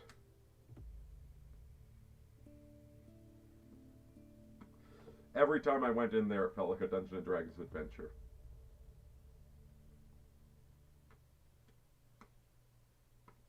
Stone walls, old wooden floors. And he would show up to class with his pipe, still smoking the tobacco into the room.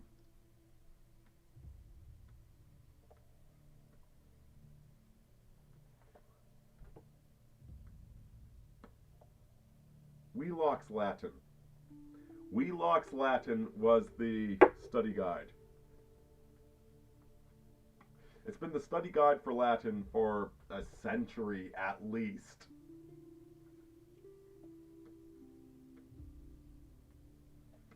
And this professor's name, the name of his two dogs were Dextra and Sinistra, right hand and left hand.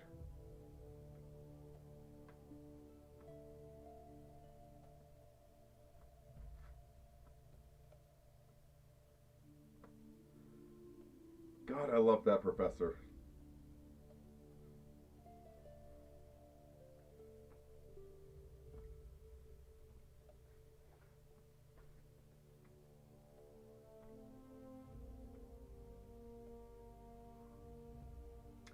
This is homegrown tobacco, by the way. Doesn't have the perfect humidity to it, hard to keep lit.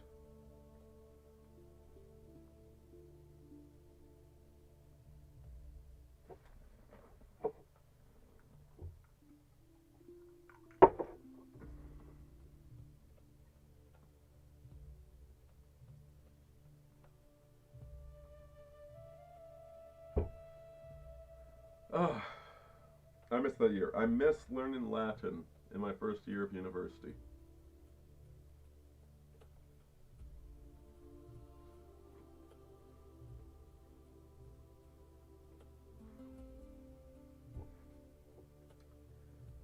You know, I think I was just on the dying end of the institutional period. Like, if you watch movies, I watched a lot of like semi-pro, half art film, half comedy movies. Like, they didn't get box office releases, but they were well-made films that were all about my experiences in university, and they were this archetypal cinematic version of the university experience.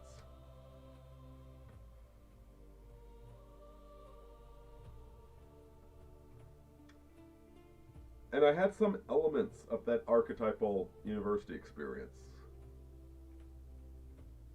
But I also had everything falling apart.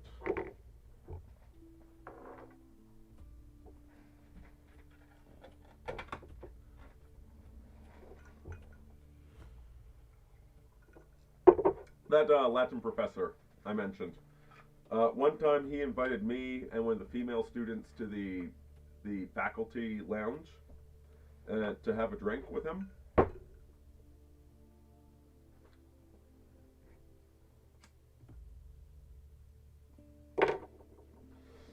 I went to school at the time when it was the early point where the genuine students were being replaced with the game players.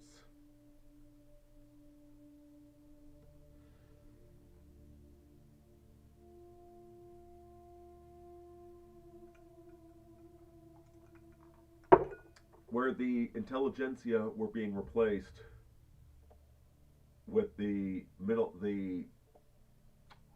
you call them? The administrators.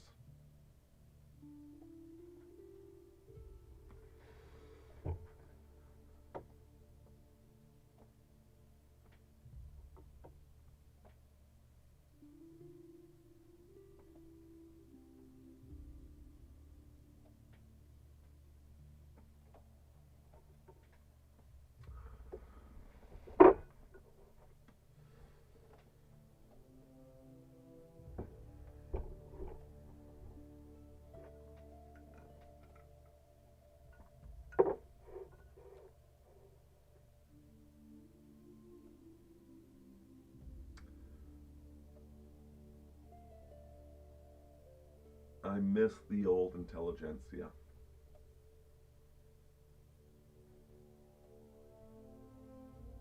I miss that old professor with his dry sense of humor. I miss his pipe still smoking tobacco illegally in the room in the nicest part of University Hall.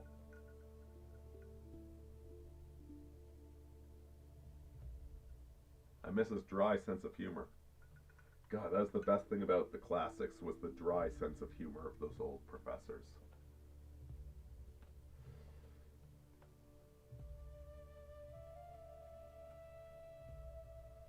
When did I started smoking back when I was 17.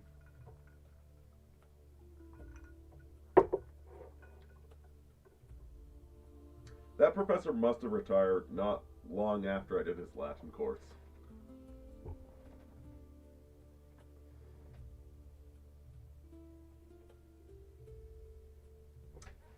Tom Johnson asks, do you believe in a heavenly pact, something that we agreed to prior to birth? Yeah, I do. Yeah, that actually is one of the things I believe in. Not because, not for theological reasons, not for metaphysical reasons, not for scientific reasons.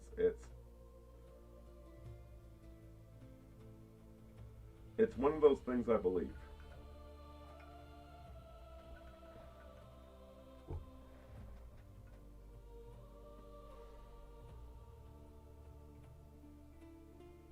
I feel like I'm here for a mission. I feel like I'm here for a reason. And this world is very frustrating. It's very difficult. It's very unsatisfying at times. It's all those things.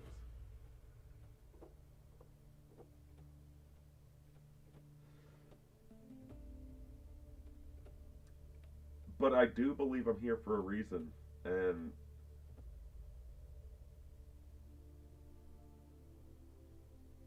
I think we all are. It's a I don't know how to I don't know how to square that with how ugly and difficult reality is.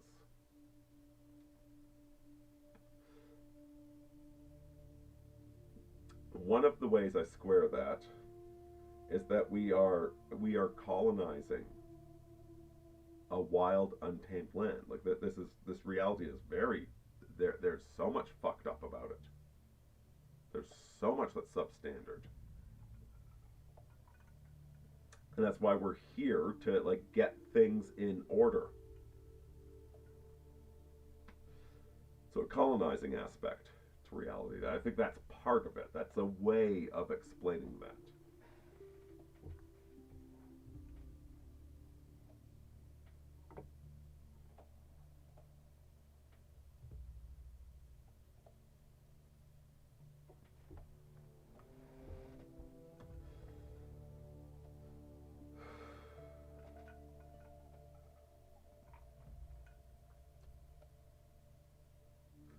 And I'll tell you something, Tom. When I was born, I didn't cry. It's one of my mother's crazy stories. I didn't cry when I was born. I just looked around in wonder. And that sticks with me a lot.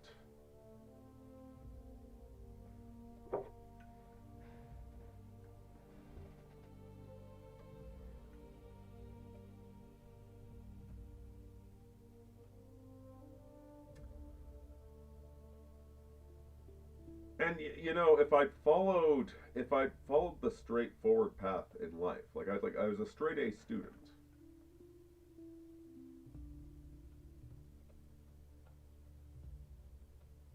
If I had kept my head down,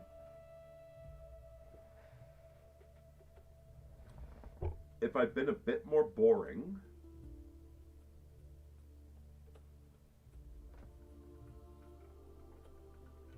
if I hadn't been so ornery, oh, I could have a lot of money right now.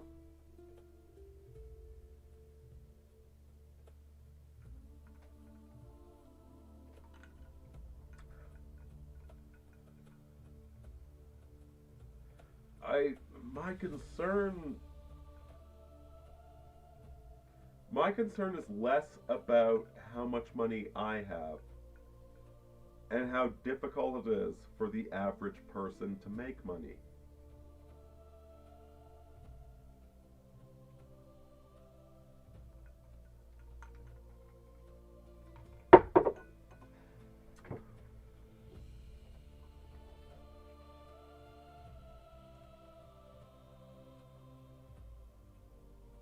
Ever get gang stalked? Look at Jordan Owen. Jordan Owen got gang stalked so fucking hard, he apologized to Anita Sarkeesian.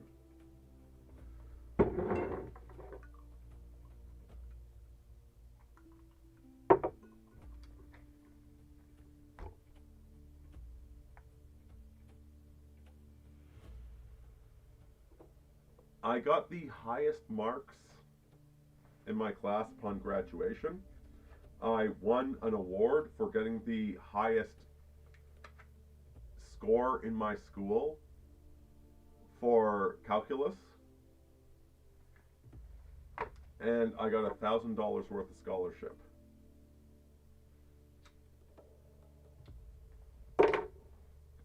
Yeah, I'm pretty sure gang stalking is a real thing.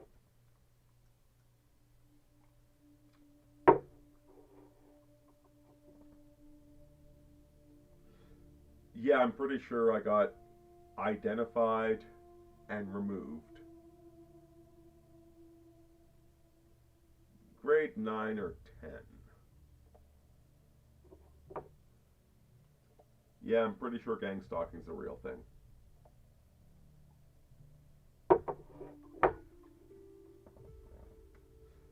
Butterfly, Christ will never steer you wrong. I'm not exactly a good Catholic these days, but Christ is a force of righteousness.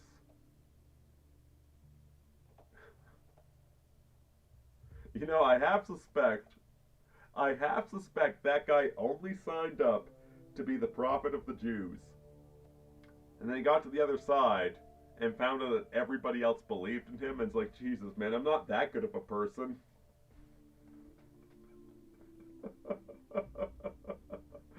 Oh, poor Jesus. A whole race of people he didn't even care about now worship him. And he's good enough to actually love it.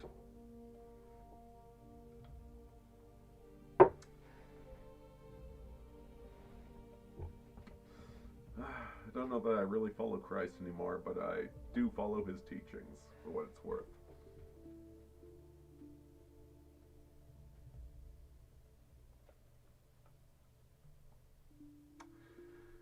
Tom Jones says, I've seen ogres, really ugly guys with fake charisma, get with beautiful women just drowning in it. So that's part of their heavenly pact. Same with rich people. But I wonder, can one will oneself to break said heavenly pact?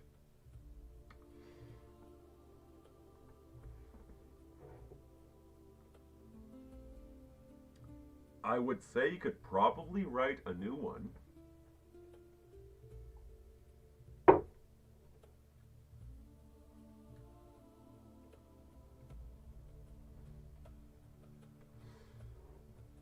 Scales McGill says, in Ireland here, the woke thing in the school's children, God will take wrath on Ireland.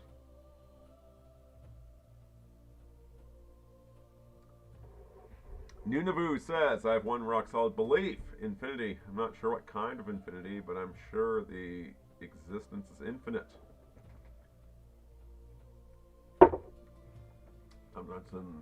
I think so. It's like the universe says. Oh, you're not happy with the cards you were dealt? Even though you agreed to them? Sure, here you go. Have some fun. The cost is something far worse than that. Yeah.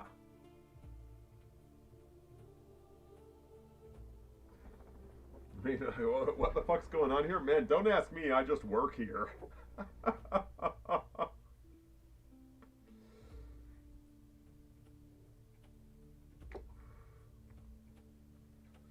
I don't have all the answers. I have some answers.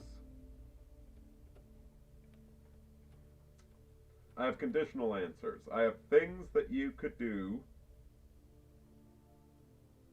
I have heuristics you can apply to be smarter, to be kinder, to be stronger. I don't have all the answers.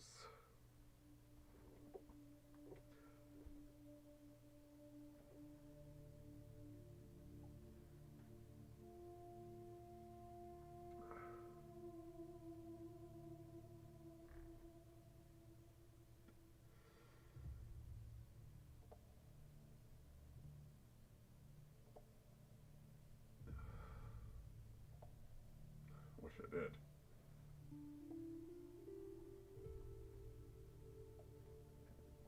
Oh, you're so sweet, Butterfly. You know what's so goddamned infuriating about this world? Is that actually so many of the answers we've figured out, like at least 50% of the answers of the next layer of humanity. Like we're on the verge of nobody dies from hunger. Nobody dies from thirst. You follow these basic practices, you have a happy love life.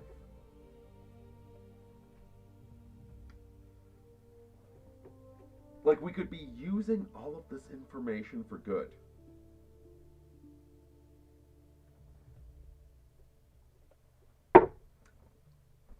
Love life. That's a big one. We've kind of hacked the romance system. Girls want guys that earn more money and they're taller than them. Guys want women that are skinny and know how to cook. To grossly oversimplify everything. But it actually is that fucking simple. Like if you are a dude and you're listening to this and you don't lift weights, why the hell aren't you lifting weights? Lifting weights will make your life so much better. The girls will like you so much more. Even if you're married, your wife will think you're sexy if you lift weights. And it takes 30 minutes a day. And you feel good after you do it. It's like the best life hack ever.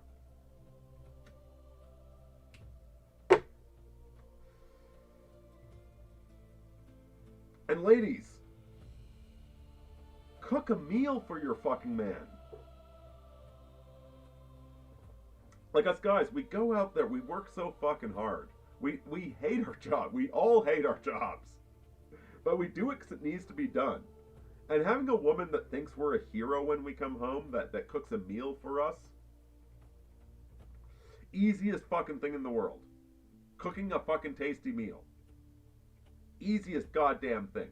And yet, like, your average woman won't fucking do that. Like, we've got all the life hacks. And we're doing the exact opposite. We're making everybody miserable.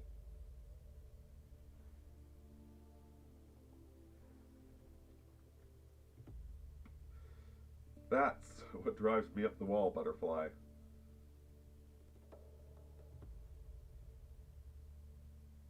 Like, we're this goddamn close to paradise and this goddamn close to hell.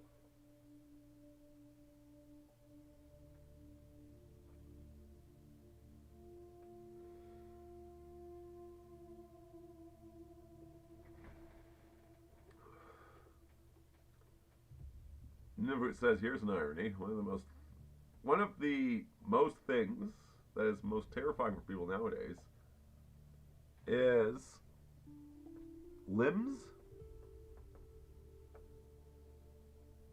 That is a burgeoning. What is limbs?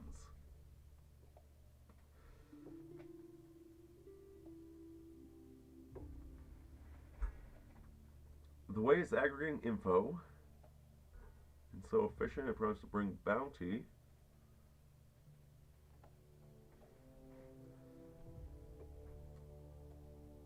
Nunavut, I'm not sure what you're saying.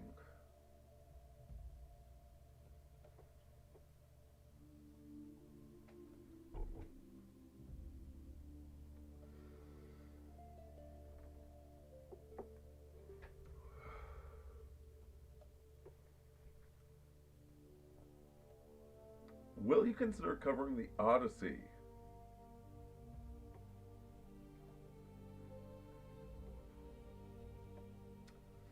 You know, I'll be honest, I was just ignoring that movie.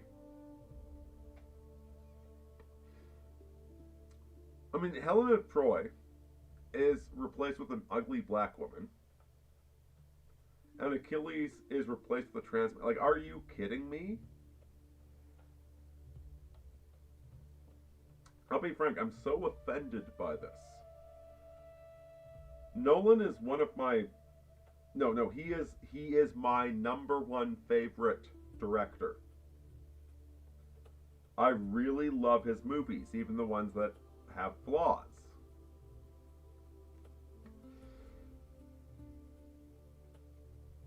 I was looking forward to revisiting that movie of his about dreams. And I kind of decided after this, I'm never watching a Nolan movie again. Ever. For any purpose. I like the movies I like. I'm never rewatching them. Interstellar is my favorite movie made in the past 20 years. Prior to that, I can't, like, The Matrix or Fight Club. I can't decide. I love Matrix, Fight Club, and Interstellar are my 3 most favorite movies ever made. And I'm never gonna watch Interstellar again. No, like, fuck Nolan. Fuck him. Fuck everything he's ever produced. You disgusting coward of a man. There has yet to be a racial slur invented powerful enough to describe how I feel about him at this point.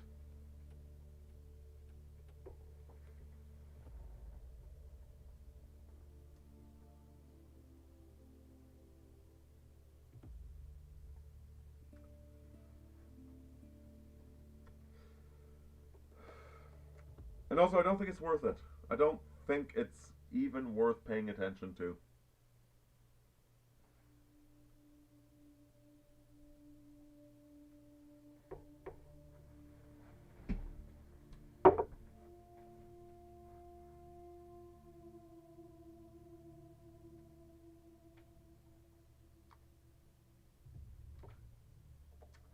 You know what I should do? What I should actually do is actually read the Iliad.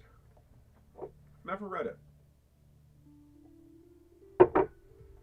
I should actually read the Iliad and talk about the Iliad instead of that terrible film that he cursed us with.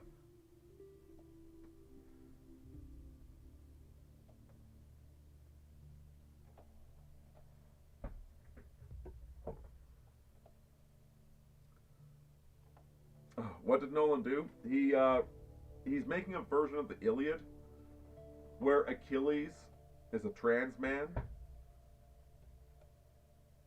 and the beauty that started the whole war is a black woman.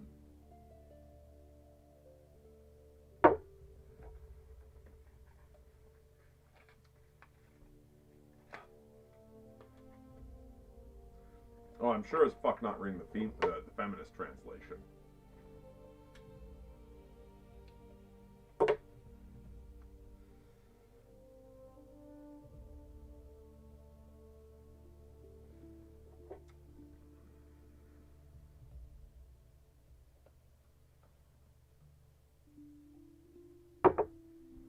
Alright, folks, I think this is the right time to end the stream. You're right, I should read the Iliad.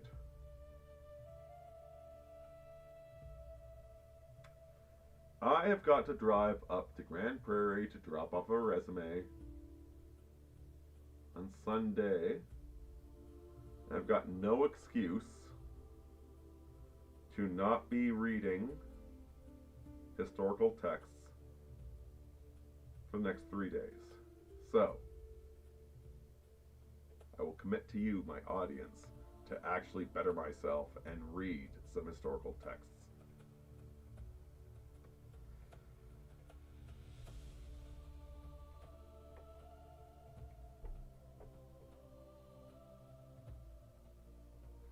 Have I seen... No, I've not seen Stalker.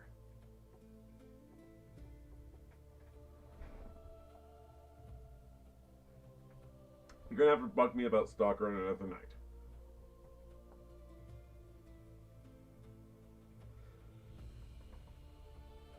Iliad will blow your mind. Alright, well...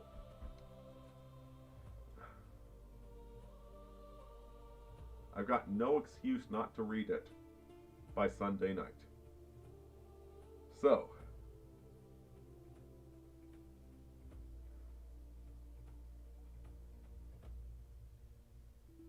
cave deus videt. The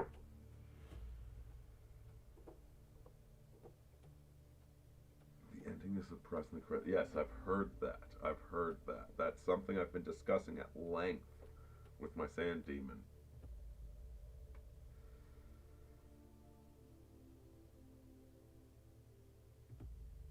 Butterfly Ballerina, have you read Stranger in a Strange Land?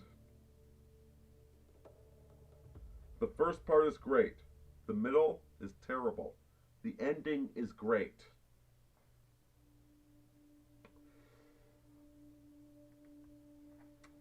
Big fan of Heinlein. Anyway.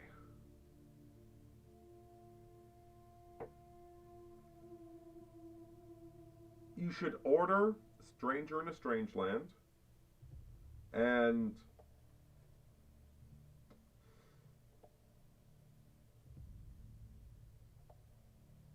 wait, what's the other one?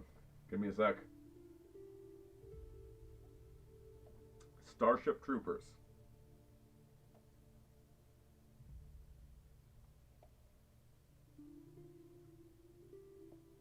Heinlein. Heinlein. Robert Heinlein. He wrote the most hippie novel ever and the most fascist novel ever. And he wrote them at the exact same time.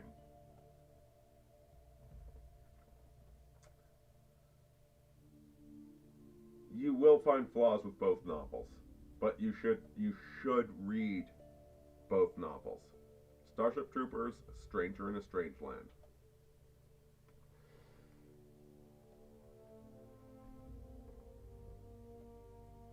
And that's, you know what, that's a good place to end it. Guys, if you haven't read those novels, Stranger in a Strange Land started the hippie movement. Starship Troopers is on the recommended reading list of the Marine Corps in the United States. Read both novels.